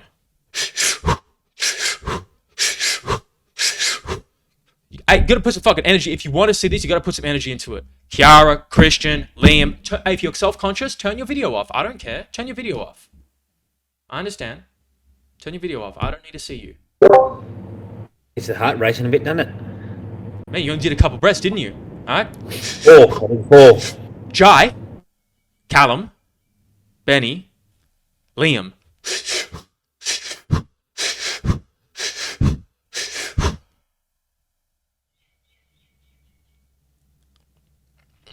Y'all didn't sign up for the breath workshop, did you? Feels like a manual panic attack. That's what it is. But it's controlled. And focus in a positive direction. Yes. The next is light. Some of you have seen me do this. Light. Aha, it's another lightsaber. When you need to focus, you need to get as much light in the room as possible. Every morning when I'm on your calls with some of you guys and when I need to focus, I have as much light coming in me if I can't sit outside. So I have this Philips Hue light strip, this lamp, because light drives cortisol, adrenaline, dopamine, tension. So light needs to be bright. Now the opposite is the opposite. So I recommend something called binaural beats. All of you look that up. Very good at creating calm focus. Binaural beats. Limits caffeine, particularly if you have a propensity for anxiety. box breathing. So what that could look like, you guys can do this more calmly. I won't even know you're doing it. You could box breathe, 4, 4, 4. Inhale for 4. Hold. Exhale, 2, 3, 4. Hold. Then you have long exhales. You want to double your exhale to your inhale. So if you're breathing in for 4 seconds, you want to exhale for 8 seconds. Very good at creating calm. And the last one is called NDSR, non-deep sleep restoration meditation. Write that down, look that up, find a voice that works for you. Very good meditation practice to do to get calm. Light is the opposite. It's low light, it's red light. It's what we want to do at night. Putting a towel around you and over you if it's bright in your environment. Get low. What applies to both of these though is you want to ignore your peripheral vision. You want to get very focused on a particular circular point. That applies to both. And it induces something called the illusion of proximity, which is like you're looking at a tree when running. It helps you focus and it helps you, is responsible for trying harder. So now you guys have 4 different strategies you can use at once to stimulate or calm. Some of you are already doing 1 or 2 of these, but I guarantee you're not doing multiple of these before you do a set for training, before you go out to study, before you have a high anxiety event coming. Implement these. I guarantee you that you guys aren't listening to binaural beats or calm music before high anxiety events or going on that date or going for that interview. Probably racking your head in your brain. But now you got some strategies. So with visualization, you need all your senses engaged. You need to make it hyper-specific to the event that's about to occur. So that's one thing to underline, hyper-specific. You need to make it vivid. And you need to look at it from the third person, from a bird's eye view, and the first person. So you need to watch yourself and you need to be in yourself. Like a character in a video game. Third person, first person. You can tell this to the people you love and care about as well. Next is sound. You need to understand, okay, what do I want to do with my nervous system? Do I want to go up, down? What am I preparing for? Is the event, is there crowd noise? Listen to crowd noise. Is there silence? Have nothing. Is there music? Play music. Make it as specific as possible. Tactile. Now, when you're closing your eyes and doing this, you need to imagine touching the objects. You need to imagine the things that will go wrong. You need to imagine vividly. And I know it's hard for some of you. It's actually hard for me. I'm someone who struggles to visualize. I don't have vivid dreams or anything, for example. But you do your best to try and touch those things that you're going to grab in your environment, and you're going to tell a story. So you're walking yourself through a story like you're a character in a movie. And you're walking. It's like, okay, I'm going through this, going through this. And you have to repeat it. You can't pretend like this is just going to come to you. You have to repeat it. It's a muscle to build. It's a skill to build. And then once performance begins, you stop. You don't visualize anymore. You just action. You don't need to think. You visualize, then execute.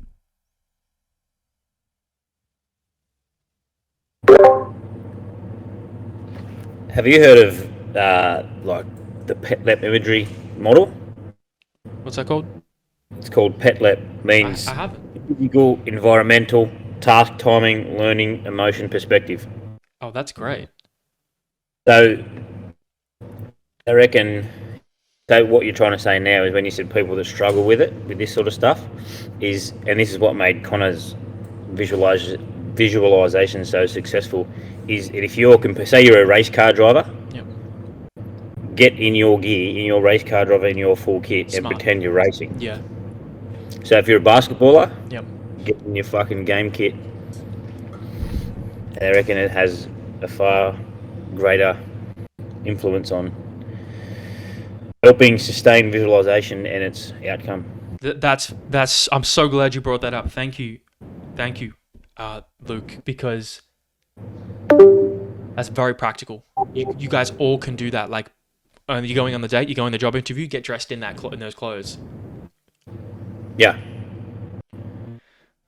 Same as if you watch like the same as like Connor with his Jose Aldo fight, like he picked that yes sequence because he said he felt something. And I don't want to spoil it for them because I have that. Sorry.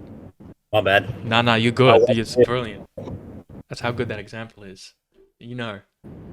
We done it at uni. Did you? Yeah.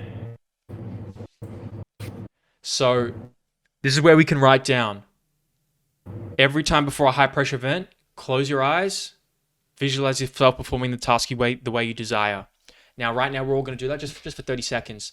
This could be proposing to somebody. It could be a date, a sporting event, obviously, job interviews, like I've said. It's actually not that much effort to do because you guys all do it anyway.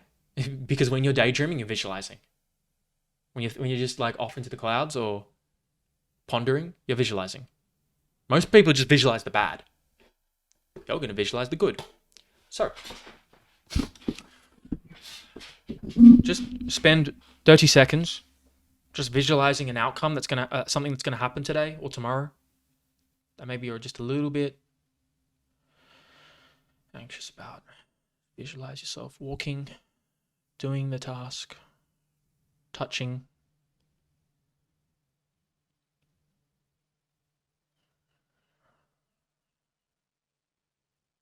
The sounds. What do you hear? What are you wearing?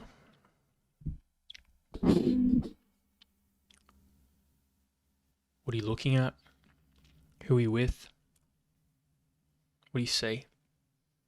Where are you going? What are you doing?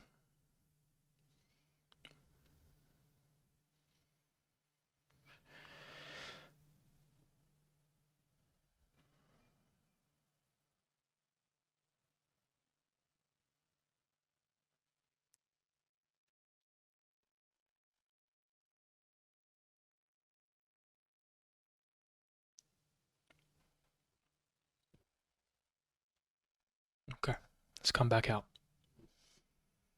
It's good. And you can rehearse that. This is homework to do.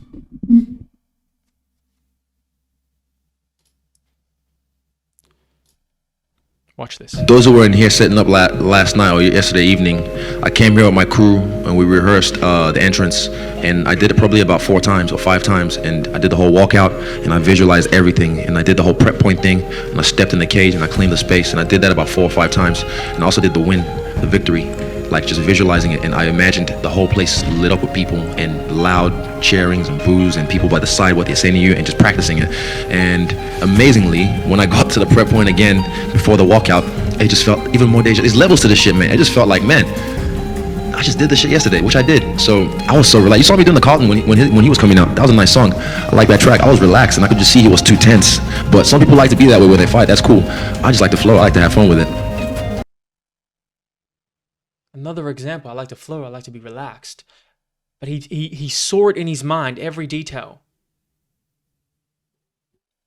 Those who were in here setting up last night or yesterday. Conor McGregor. I need to show you this. For those who don't know, this is one of the biggest UFC events in history at the time, if not the biggest. Conor McGregor was about to into the octagon for the most highly anticipated McGregor, the most highly anticipated featherweight fight of all time. Conor looks extremely loose, and Aldo looks like he's feeling the pressure of this moment. Green trunks for the southpaw, the notorious Conor McGregor.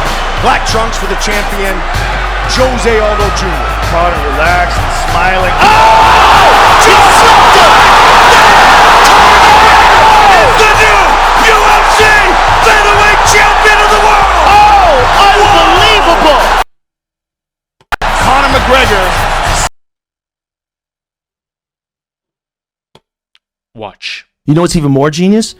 He worked on the exact thing and he mimicked what he was going to do in the green room. There's video of him. Of who? Conor. Conor pretending to be Aldo and then him showing what he's going to do in counter.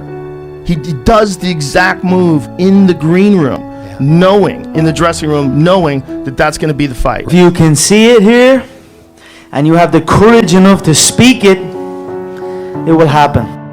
I'm an up-and-coming fighter, and without a doubt you will see me on the UFC in the near future. without a doubt. And then him showing what he's going to do in counter. He does the exact move in the green room. See that? Exact move in the green room. You see, he studied Jose, and you're like, I'm not a fighter. You study and you think about how could people respond to me?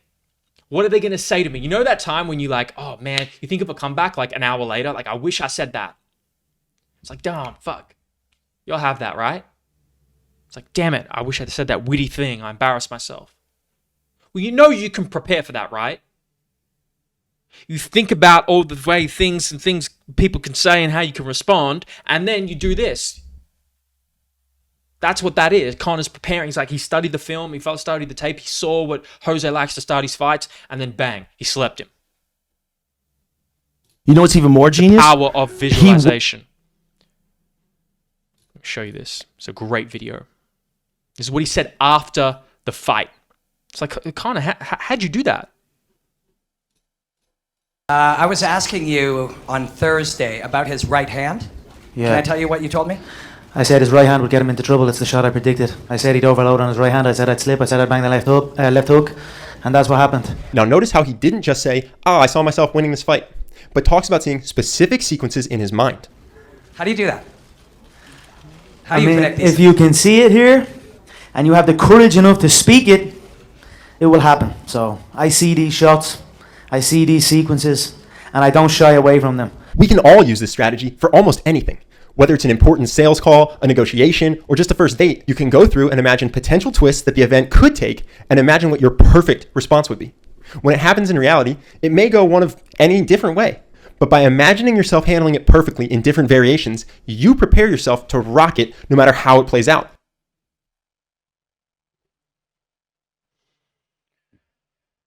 You must prepare in your mind.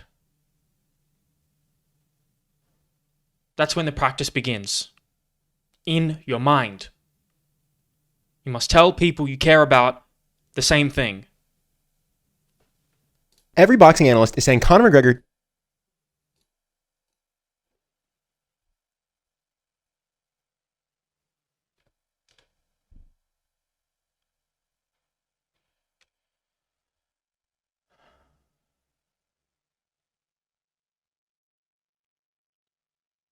Every time before a high pressure anxiety event, you think about all the ways it can go wrong and how you prepare for it. David Goggins does the same thing with these endurance events. If you talk about 100, 200 kilometers of running, you have to think about ways things could go wrong, not to anticipate your response, because there are things outside of control, but there are ways you can respond to the uncontrollables. If you think about, you don't know the sequence of how they're going to happen, you don't know exactly when someone's going to say something, but you can think about what happens if this happens. Oh, I can say this.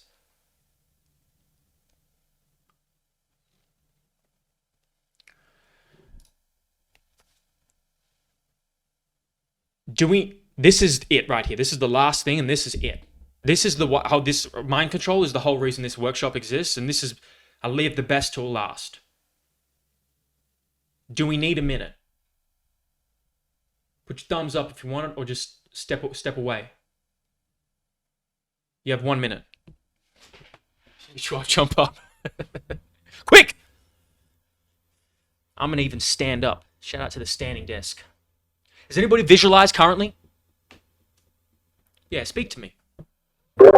Yes. Well, that's a good story. I've been doing it with my training, like more related to powerlifting and stuff. Yes. Visualizing. Jai, Tanya, you should know this. Right? Next time you have a meet, if I was coaching you, we would sit down and we would visualize every step. Maybe you already did it.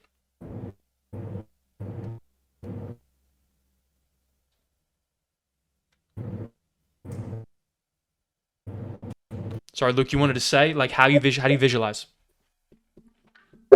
How do I visualize? Yeah, like, what do you visualize? How my business has taken shape. Good. when I first started doing what I'm doing, obviously you've worked with wood and everything like that, and I work closely with Carl, as you know well. That out here, especially out west in Sydney where I am, they said you're fucking kidding yourself if you want to open a gym just for athletes. You can't survive just training athletes. That was their belief, right? Yeah. And then what'd you do? I now have a gym that only trains athletes, and I have 75 of them currently. So right now I'm visualizing trying to get myself to 100 athletes. Good. Because then your mind will begin looking for things in your environment to support and create that. So notice, everybody, how the people around him told Luke that it wasn't possible, and then he said, fuck you, I'm not going to believe your self-limiting belief, and now he runs a successful business and takes care of his family. You can do your own version of that. All right. The master of this is Michael Jordan and Kobe Bryant. Mind control. This is the whole workshop. If you take away nothing, it's this. This is not just for the best of the world. This is for everybody. The best in the world are not immune to fear and insecurity. Some of you look up to me. I'm not immune to this. We have just found tools to deal with it. Would you like to know one tool? This. Character invention. You use this on yourself. You use this on the people around you, your clients, the people you care about. Just like many of these figures in these images have. And you can begin to transcend to become a different type of person. They'll teach this in like $10,000 like executive workshops. But any high pressure situation you should be able to deal with because of this. You invent a character who can do what feels scary to you. You all have something. A past version of myself is heights. I'll be honest. A current version of myself may or may not have nearly drowned 3 times. Few people know this. The water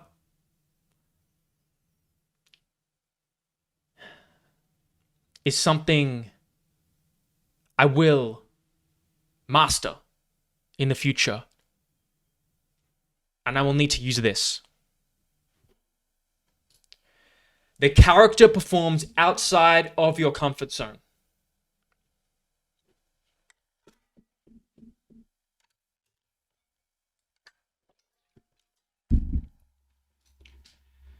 And then we use visual, kinesthetic, auditory cues to trigger that character transmutation, stepping into that character. I'm going to show you how you guys can create it and then step into it. Athletes, people who get anxious, anything. Let's go through Beyonce. Many years ago, I named my alter ego Sasha, and it's something that stuck. So when I was trying to decide the title of my album, I realized it had 2 different sounds. One represented who I really am, and one sounded like my alter ego. So I decided to split it into 2 because I feel like Sasha is a big treat for my fans. It's definitely exciting being able to have an excuse to be so over the top. And I think you definitely hear the difference. I try to keep Sasha on the stage. I absolutely keep Sasha on the stage, and now she has a last name. She's Sasha Fierce. An excuse to be so over the top, because a lot of you feel like, you know, you can't be a certain type of way, like society, your environment, your peers, your family, your upbringing. Like, what if you could just break free of the shackles through creating an alter ego? And this is an outlet to express what Carl Jung would call the shadow side of yourself, the other side you've ignored and has remained unconscious, that has been suppressed. And for Beyonce, that was being over the top. You know, some of you might feel like you can't be a certain type of person. She created this character to do that. Now check this out. When I performed Crazy in Love at the BET Awards, it was almost like my coming out. Ladies and gentlemen, give it up for my girl, Beyonce! Beyonce. And I drew it out. I drew out the ramp. I drew out the boxes for me and my girls. I drew out the lift right in the O. It just so happened that O was right in the center of my name for me to come down. I knew the dance. I knew about the pumps. I saw all of that in my head before it happened. Do you understand why these people are so successful? Because they have a pattern of behavior that is unlike the average. Yes, she's talented. Yes, you need to 100 other 7 things need to go right in your life. But the mind is controllable. I can't control where you guys are born. I can't control your genetics. I can't control your upbringing, but you can control your mind. And you notice time after time, these people say the same thing. They see it in their mind. Great when you visualize something and it actually comes to life. Come on! One more time! When I talk to my friends so quietly, who even did? But it was way better than ain't nobody else to impress. It was way better than I expected. And Sasha was in full effect. Sasha is my alter ego. And when people see me, sometimes I think that when they meet me and they speak with me, they're expecting Sasha. And I'm really kind of shy, and not really shy, but more reserved, and nothing like Sasha. What?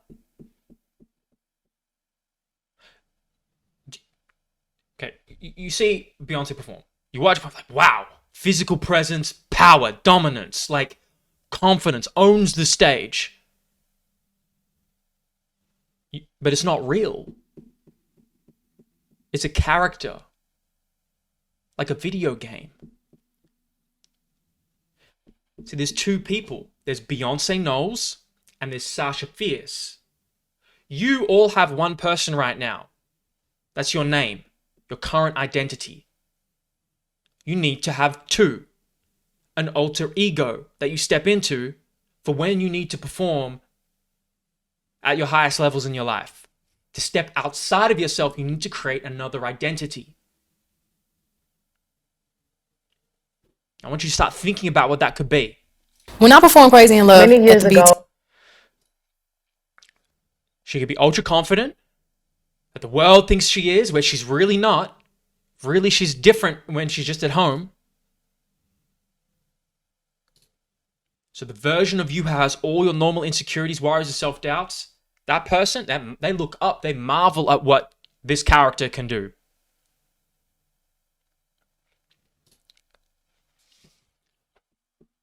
How do you create it? I will show you. 5 steps. You need to envision. You need to find the name. You need to source the trigger. You need to develop the physicality. You need to practice. We'll go through each step succinctly. I've never said this to anybody. I'm really excited to share this because no one knows this. I've never heard anybody talk about this.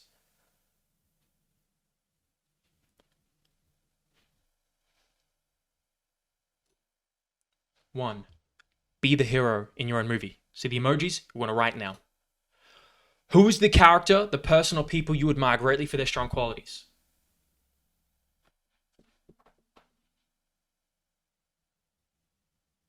Do you understand?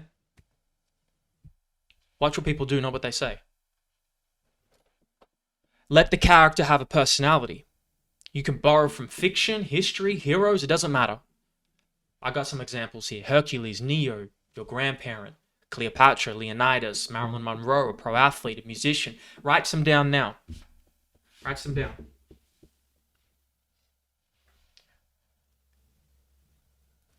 Because people are counting on you to turn up in high pressure situations. If you're not there for them, and if you can't turn up, then you failed them and yourself. But you can if you implement things like this. You have to ask now, what does that character do when you feel fear, when you feel nervous, when you feel anxious? Yeah, vision. Who can you model it after? And this is just for you. No one has to know.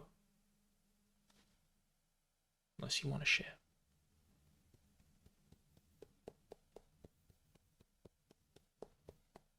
Guys, we're going to need to go back and watch this again on the recording to sit and write this down.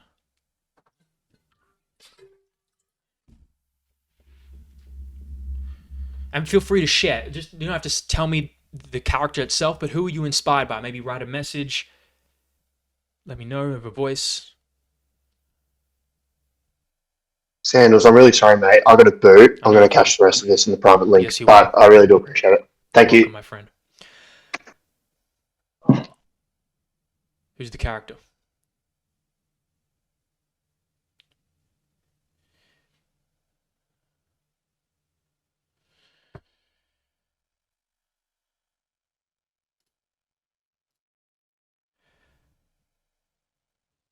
Number 2 is find the name.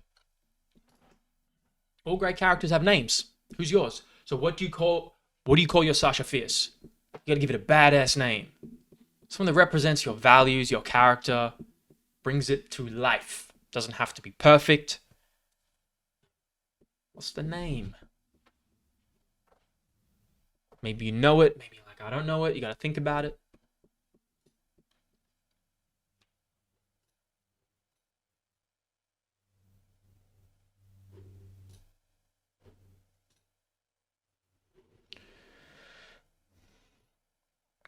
Examples. Who's this guy? Kamara Usman is on the left. Who knows the name of this guy? What's his... Nigerian Nightmare. That's right. The Nigerian Nightmare. But that's Kamara Usman on the left. It's the same. It looks like the same person, but it's like it's a different person. He's ready to die. Physically, he will. He's like ready to go to war. LeBron. What's his nickname? King James. Correct. Look at the ferocity on his face. Look at his smile. He's like...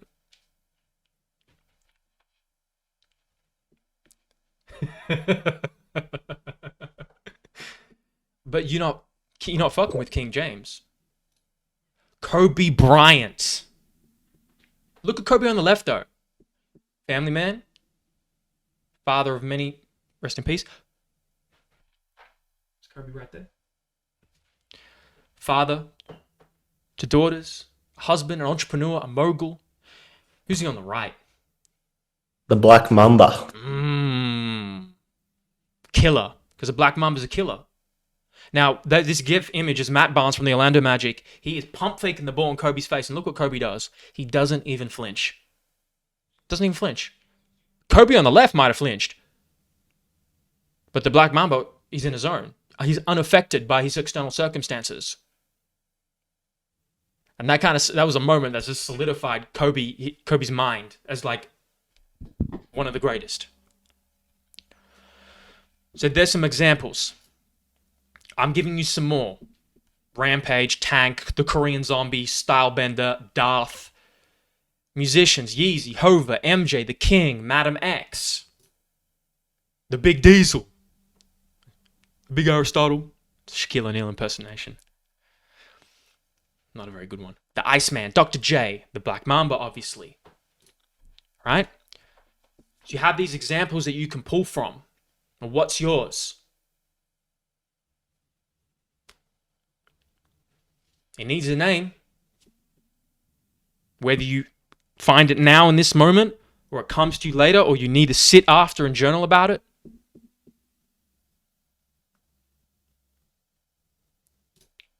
Then you need to source the trigger. Emotional.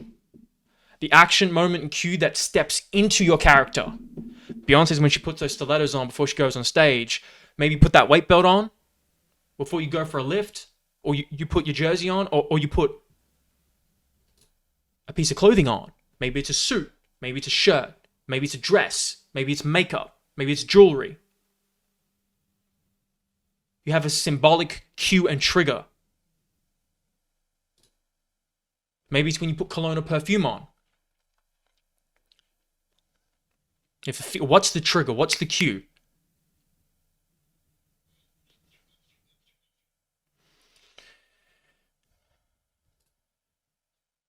So this physical action launches and initiates your character, like starting a video game.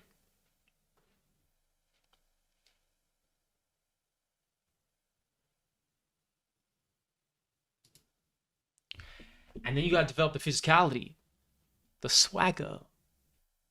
See, Floyd Mayweather, he's not really serious guy. He's the best boxer in the world, arguably, undefeated. You think someone who's undefeated would have to be really serious and like Kobe, right? But he smiles all the time. He's very relaxed in the locker room. Muhammad Ali had like this swagger, wittiness about him. You develop the physicality. I'll tell you a mistake I made. My physicality when I was an athlete was way too much. I'd get G'd up. I'd get the music. I would light up my central nervous system. I would become way too aroused and way too like jittery. And it would affect my performance. I always wondered, why is my training performance not as good as I was really good in training. I struggled a lot. It's like the fucking bane of my career was like translating that over to games. I never had someone tell me this to really realize it, but I was way too aroused. I realized most athletes and performers and people who are in high anxiety situations are actually quite calm. Like, I know I'm energized, but I'm actually quite calm right now. I didn't feel nervous at all for this. So it's a mistake I made, and maybe a mistake that some of you are making. But now for me, it's like a stoic, quiet killer. Right? I don't need to be hit on the back before I'm doing a deadlift. I don't need sniffing salts like Jeremy Borzillo. Big shout out, right? I don't need to get like G'd up. I'm okay. I'm ready.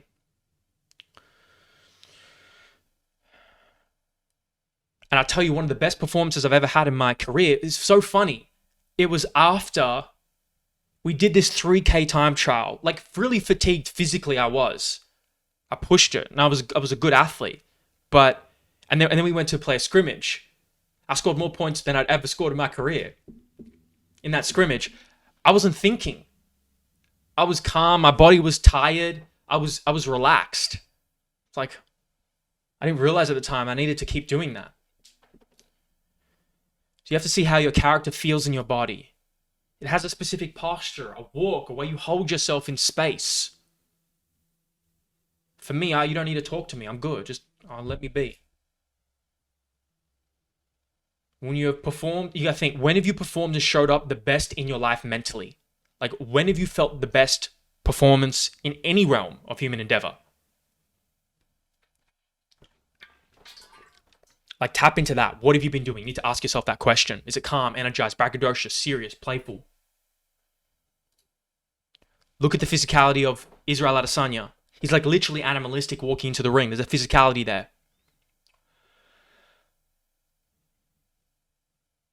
When I first watched this, it stimulated so much emotion in me, like I could cry. I have like a very visceral response to things that are quite inspirational. This was the biggest fight of his life. He was the challenger. He was the #1 contender, challenging the middleweight title. He did this at the biggest fight of his life. Imagine the belief. He did it, and then he won.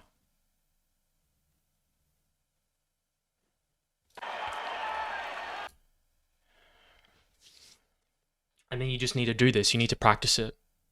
You know you can order a coffee as your character? Why not? Who the fuck knows? No one needs to know. You practice accessing the character when you need it in low-stakes environments. More reps. Practice. Yeah, we're talking about practice.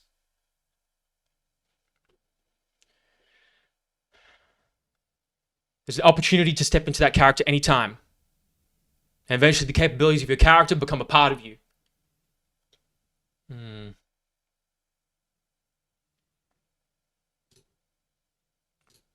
Life examples. I've said this a few times. Closing a deal, making a speech, stating your opinion. Some of you are intimidated to state your opinion. Giving a sales pitch, giving a presentation, going on a date, competing in sport, large social settings, doing anything that makes you nervous and high pressure. You understand, if you step into this character, and this character now is stepping beyond your current capabilities, your life changes. Because now you perform better in all these situations.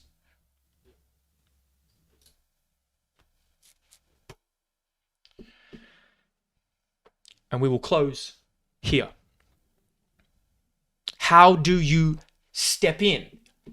You know how to create it now. You all hopefully have begun to create it. But how do you step into it? Visual, the mask, the costume. Look at these two images. What do you see? That's not rhetorical.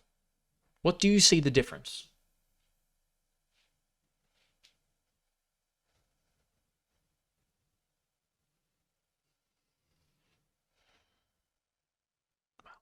Help you.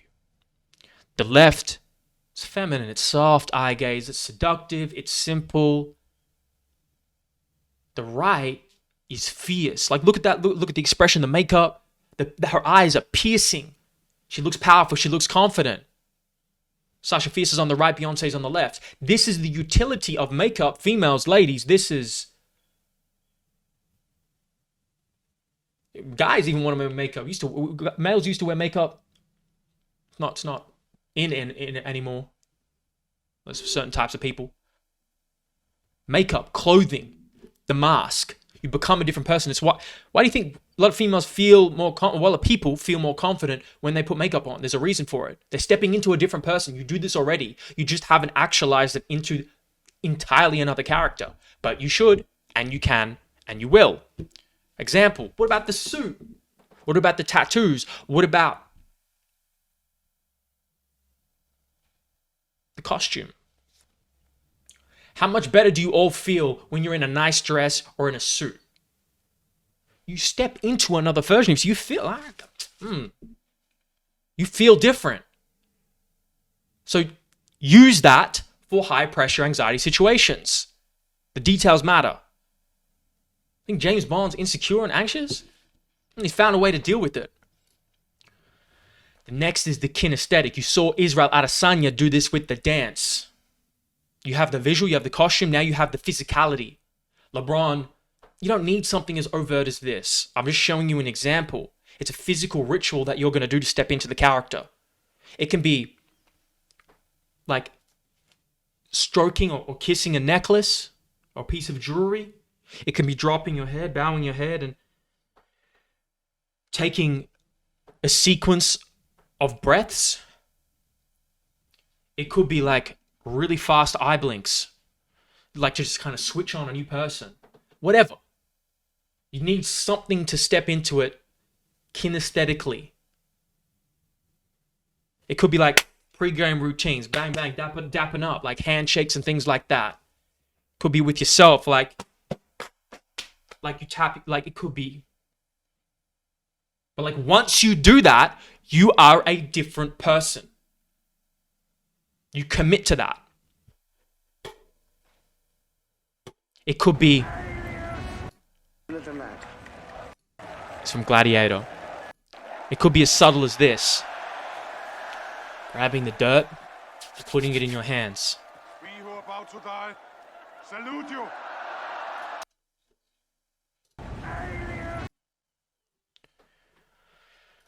Or it could be like the haka, right?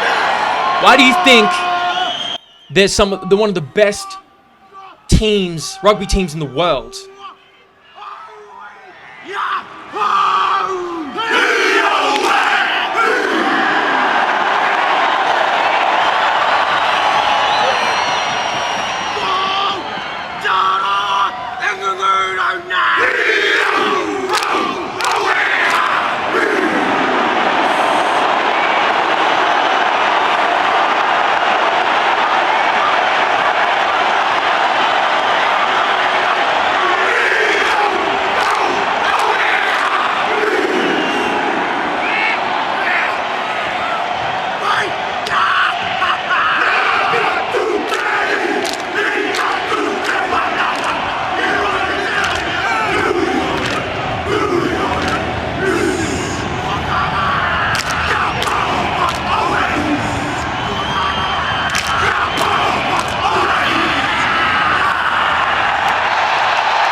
The challenge has been received by the friend.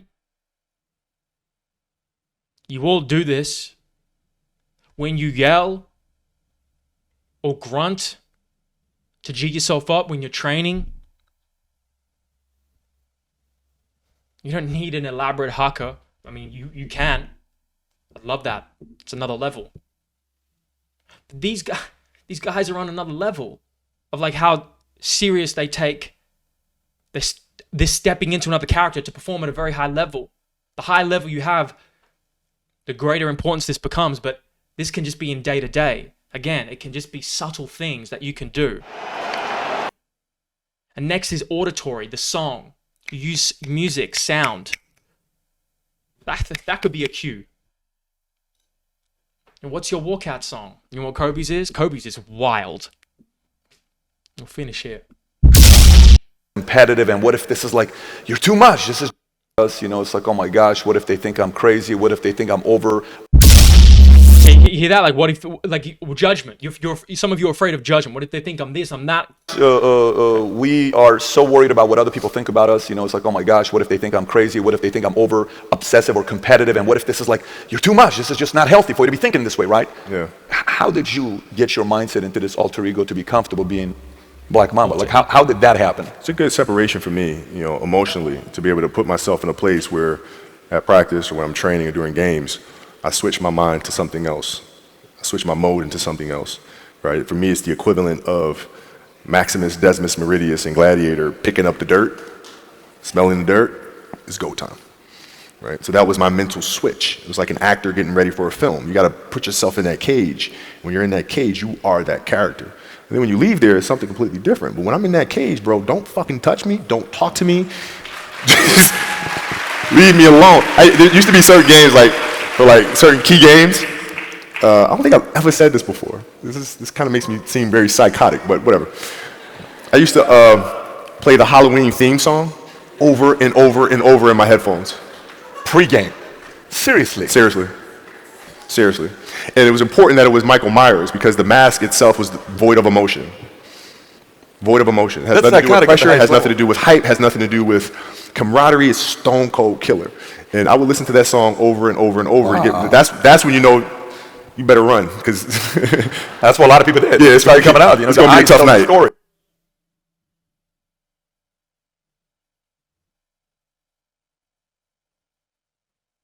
Do you understand? The mask was devoid of emotion.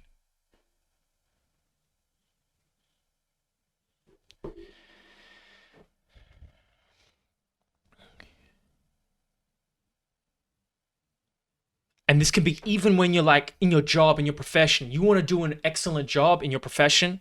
It's like step into that character who's clinical, can solve problems like that, who is very sharp mentally. Like that should be a different person. Now, do you want to know the song? You want to hear what it sounds like?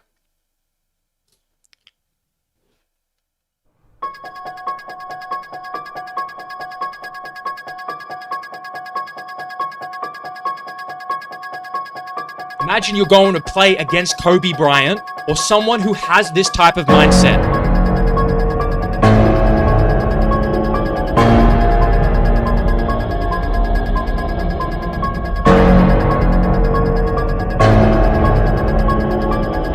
You're dead.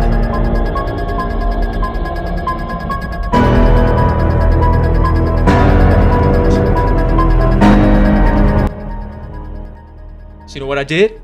I loved it. I added that song to my playlist. And I use this song now. I have a playlist called War. And the link. And the link? You want the link? Gotcha. It's on Spotify. So if it's you versus someone else, and it's always you versus someone else. It's you versus someone else to take a client. It's you versus someone else to make money. It's you versus someone else to compete in sport. If it's you versus them, who's going to win? Because if you're competing against me and I'm doing all this, you're not winning.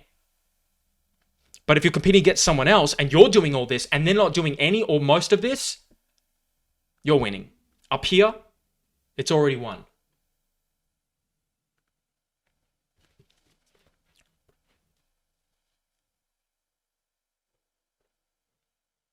Kobe's just thinking about all the ways he's just gonna fucking murder you and destroy you. Just like...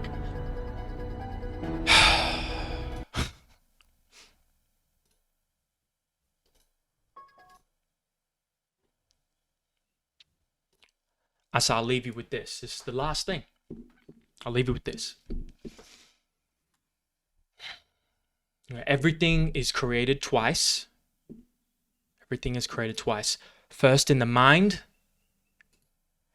and then in reality.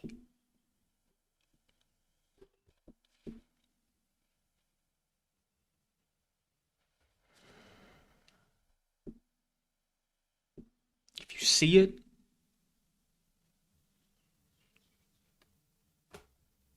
you can create it.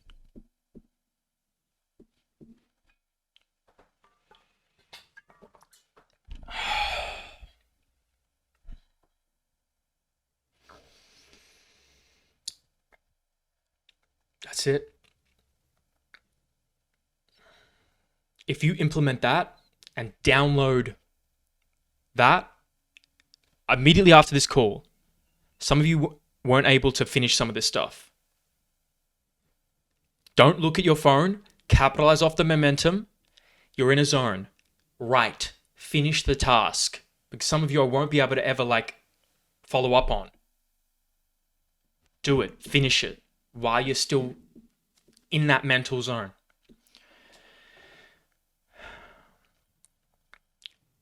We got some time.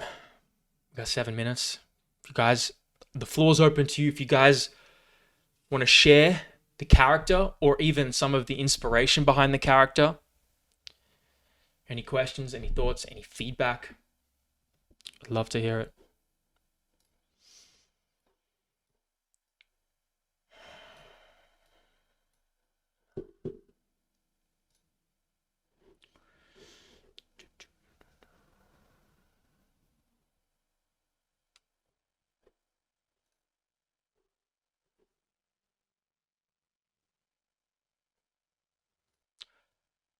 I'll ask, who found a character? Who created one? You don't have to tell me, just who created one? Who was able to create one? Jaden, you got one? Kara, you got one? Yeah. Yeah, you got one, Liam?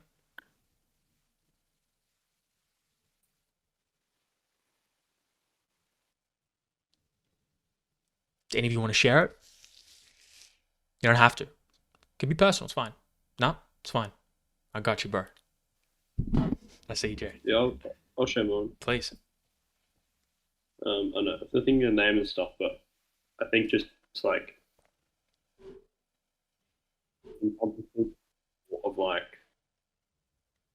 as allied health professional, when I'm working with clients, trying to get in that zone more. Obviously, you guys would understand, you're not always putting 100%. Maybe sometimes when you have an off day, but try and working towards putting more of 100% every time you see somebody or every time you put. Yeah, I guess just trying to dictate your time relevant to when it needs to be 100%, when it needs to be less. Yeah, so time to switch on to be 100%. Yeah, I think just working towards those. What's Andy? I didn't speak to you. Camera's on now. What was the takeaway for you, Andy? I'll ask you all just briefly. Just give me 30 seconds of main takeaway, just so it helps me and understand and you to solidify it. If you want to unmute yourself, Andy.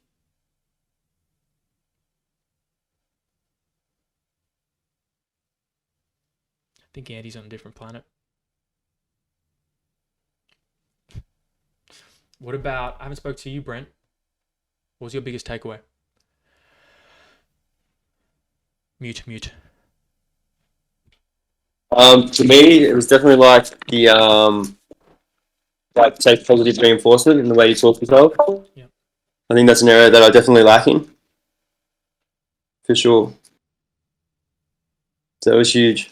I'm glad. Jai, Big T. Takeaways.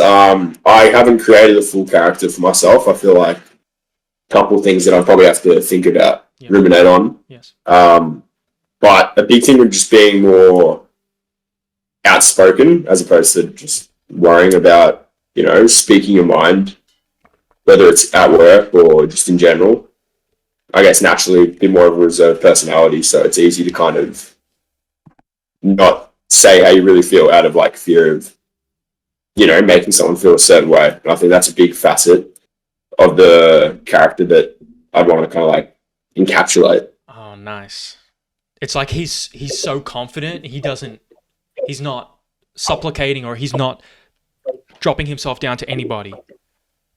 Yeah. Knowing like what you have to say has value, and like not worrying about if someone disagrees with that. Yes. I love that. T? Yeah, I've somewhat created a character. I've definitely got people from fiction that I've started to draw on, like in the books I've been reading, in the media I've been consuming, like, yeah, kind of strong, stoic, like, men who tend to rise up in, like, the face of a hard situation, and they can do it no matter what, no matter if, like this year, like, my body's been broken heaps, but, like, seeing these characters, like, they go through the same thing, but they draw on that, and, like, resilient, they come through better, and always stronger, and, like, yeah, just, like, characters like that who constantly struggle, but always overcome, are on top, or always overcoming, you know, pushing that boulder up the hill. Yeah. So that, and like another thing that took away was just like the mindset. Like, it's such a powerful thing that like your reality is just what you think it to be, and it's such a powerful thing that we can utilize. And just it's a superpower that's not tapped in. Yeah, it's mad. Absolutely, man. I'm so glad you made it. Charlotte. Can I unmute? Oh, wait. Maybe I can do that.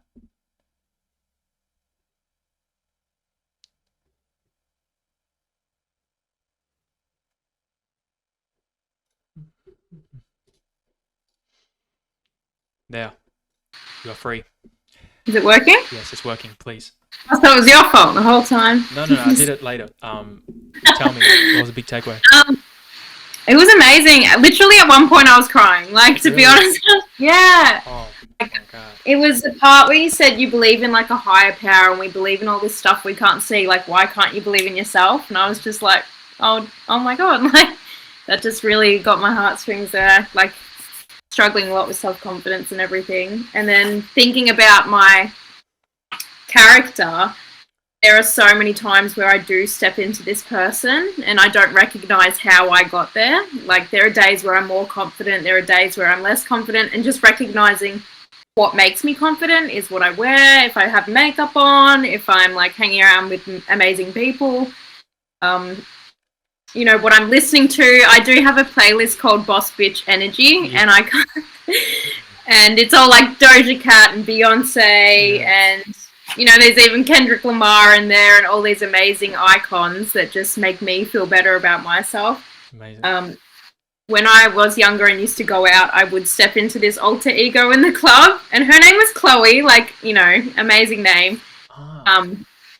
And she was just, it was more of a rouge. So, because I wasn't confident enough to like talk to guys if they'd come up to me. I'm like, no, like I live in the city and I work in an IT department, and not that I ever did any of that, but she was more fabricated it. You just created it. Wow. Yeah, she was more confident than I was to talk to people. Like, I can see Tyler laughing at me. Hey, T. But yeah, I'm kind of in this no man's land at the moment where I'm, you know, days are confident, days are less confident, and I want to be in the more confident zone. And having these steps like laid out and written out in front of me is like, oh my God, I have the tools. It's just applying them. I have my Boss Bitch playlist, and I have these people I look up to. Like, why can't I be like them? Absolutely. So, that's beautiful. Yeah. Thank you for having the courage to share that. That makes this whole workshop a win. If I can just have, even if 99% of you, like, I know you didn't, but let's say 99% of you, like, because you could, when you guys run stuff like this, you're going to have an expectation, and you can get disappointment when you don't, certain things don't come out the way you expect. But if I can just attach myself to that huge positive outcome, that's a huge win for me. Georgia, briefly, what was the biggest takeaway for you? Yeah, I think shifting that mindset, and whilst you can be constructive, getting more emphasis behind why it's constructive. So adding the I am doing this, that's why I'm going to become whatever that statement is. So adding sort of steps and actions. Yeah, making the I am real by putting something at the end of it. Yeah. Awesome. That's very practical. Jaden, biggest takeaway? Yeah, I think biggest takeaway is sort of something about creating that sort of alter ego. And now that you sort of presented it and looked at it, like a lot of my favourite sports people do have alter egos. And probably the best example of it and how important it can be to be successful is Colby Covington out of the UFC. He was on his way out, nice human being, nice guy. He was the nice guy. Yeah. He was almost booted from the UFC and he goes, fuck, I've got to change something here. And he become the villain. And he's Colby Chaos Covington. Fighting for the title, fought Kamaru Usman twice. Probably unlucky that he's in Kamaru Usman's era. He's probably one of the better fighters in the UFC. But he sort of saved his career by something like that. So, man, that's a brilliant example. I encourage you all to look up that guy. He's like the Trump of the UFC, but it's a character. But most people believe it because he's never really admitted publicly that it's a character. But people... Yeah, videos of him with like fans and he's like that down-to-earth, nice person. Yeah. But then when he's behind the microphone at press conferences, he's loud, obnoxious, rude, almost. Yeah. That's brilliant. Thank you for bringing that up. Luke, biggest takeaway you can apply? Let's unmute you. Am I unmuted? There we go. Is the belief side of it. That's where I struggle the most. Like, believing the positive things that I'm saying.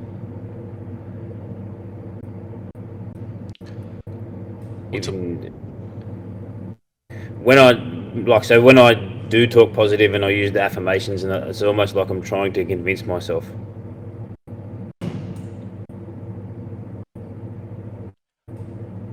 The way you fix that and improve that is you tell yourself why that is true, what you are doing to create that truth and reality. Yeah. I'm becoming a better father because... I'm not attaching anything to it.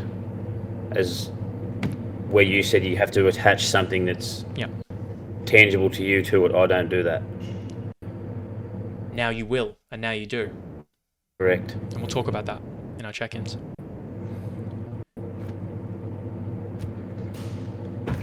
Tyler? Second last one? The thing that's probably stuck with me the most is when you said we already step into the character anyway. Like when you put a suit on, nice clothes. When, like, for me, like when I'm in the gym playing the music, like wearing it, that's when I'm feeling my best. So I guess the thing for me to do is to cultivate more of an awareness of the cues that me set my character and start to lean into those cues a bit more. Absolutely. Visual, audio, kinesthetic.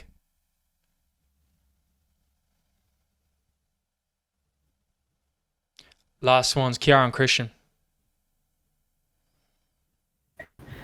Two things you said really stuck out to me. First one is don't let who you currently are define what you can become or who you can become. And everything that comes out of your mouth is self-hypnosis. Those like really resonated with me. Yeah. Those are very, very powerful. Christian, you got anything last you want to share? Yeah. So when you were talking about the internal dialogues you're having with yourself and the language you're using, whether it's out loud or in your head, that's something that stuck out for me a lot because I'm a really bad perpetrator of having very negative dialogues with myself and captioning when negative things occur or always having a negative perspective. so I'm quite eager to take that positive approach, and yeah, I'm kind of really looking forward to talking to myself again next. Good. I'm glad. And there's even that language, like, don't even speak that negative anymore. Like, you just said we said some shit. You said some negative I am shit. Just like, that's done now. That's an old person. You're no longer that person. You're stepping into a new person, and you're free. Oh, Brianna, last one. What's your biggest takeaway? Hi. I guess it's like, well, for me, like, I'm quite shy. So when I was younger, working in customer service, you kind of have to just pretend that you're not shy. And by the end of your shift, you're like, who was that person? You know? So it's like a bit of that. Like, you just got to pretend until you're doing it, and it just becomes normal. That's so interesting, because you're already doing it. So you're already stepping into another person. You have the capability. Yeah. It's inside of you. Yeah. Now, what if you just made that more permanent? Yeah. Yeah. And I like the way you broke it down with the action and the trigger, and then also like the clothes you wear, or makeup, or however you present yourself, just like transforming yourself into someone else. Absolutely you are. Very powerful. I'm glad. For the 10 or 15 so people watching it back, thank you. For you guys coming live, thank you even more, because taking the time out of the schedule, it means much more to me than the money. And then on the other side of it is, I really, really hope that there are a few things here you've just told me that have stuck out with you and will stick with you for the rest of your days. That's the type of power the things we've talked about have. Like, the structure of your very mind itself should be changed. Rewatch this if you have to. Right now, after this call, sit down, implement it, hold yourself accountable to doing it. And then watch how you interface with the world, because it shouldn't be the same anymore. It's an honor. It's an honor for me to be here and be a guide for all of you in some small way. Thank you for allowing me that, and I look forward to the next ones that we will do, my friends. Much love. Thank you. See you guys. Thanks, mate. Appreciate it. Thanks.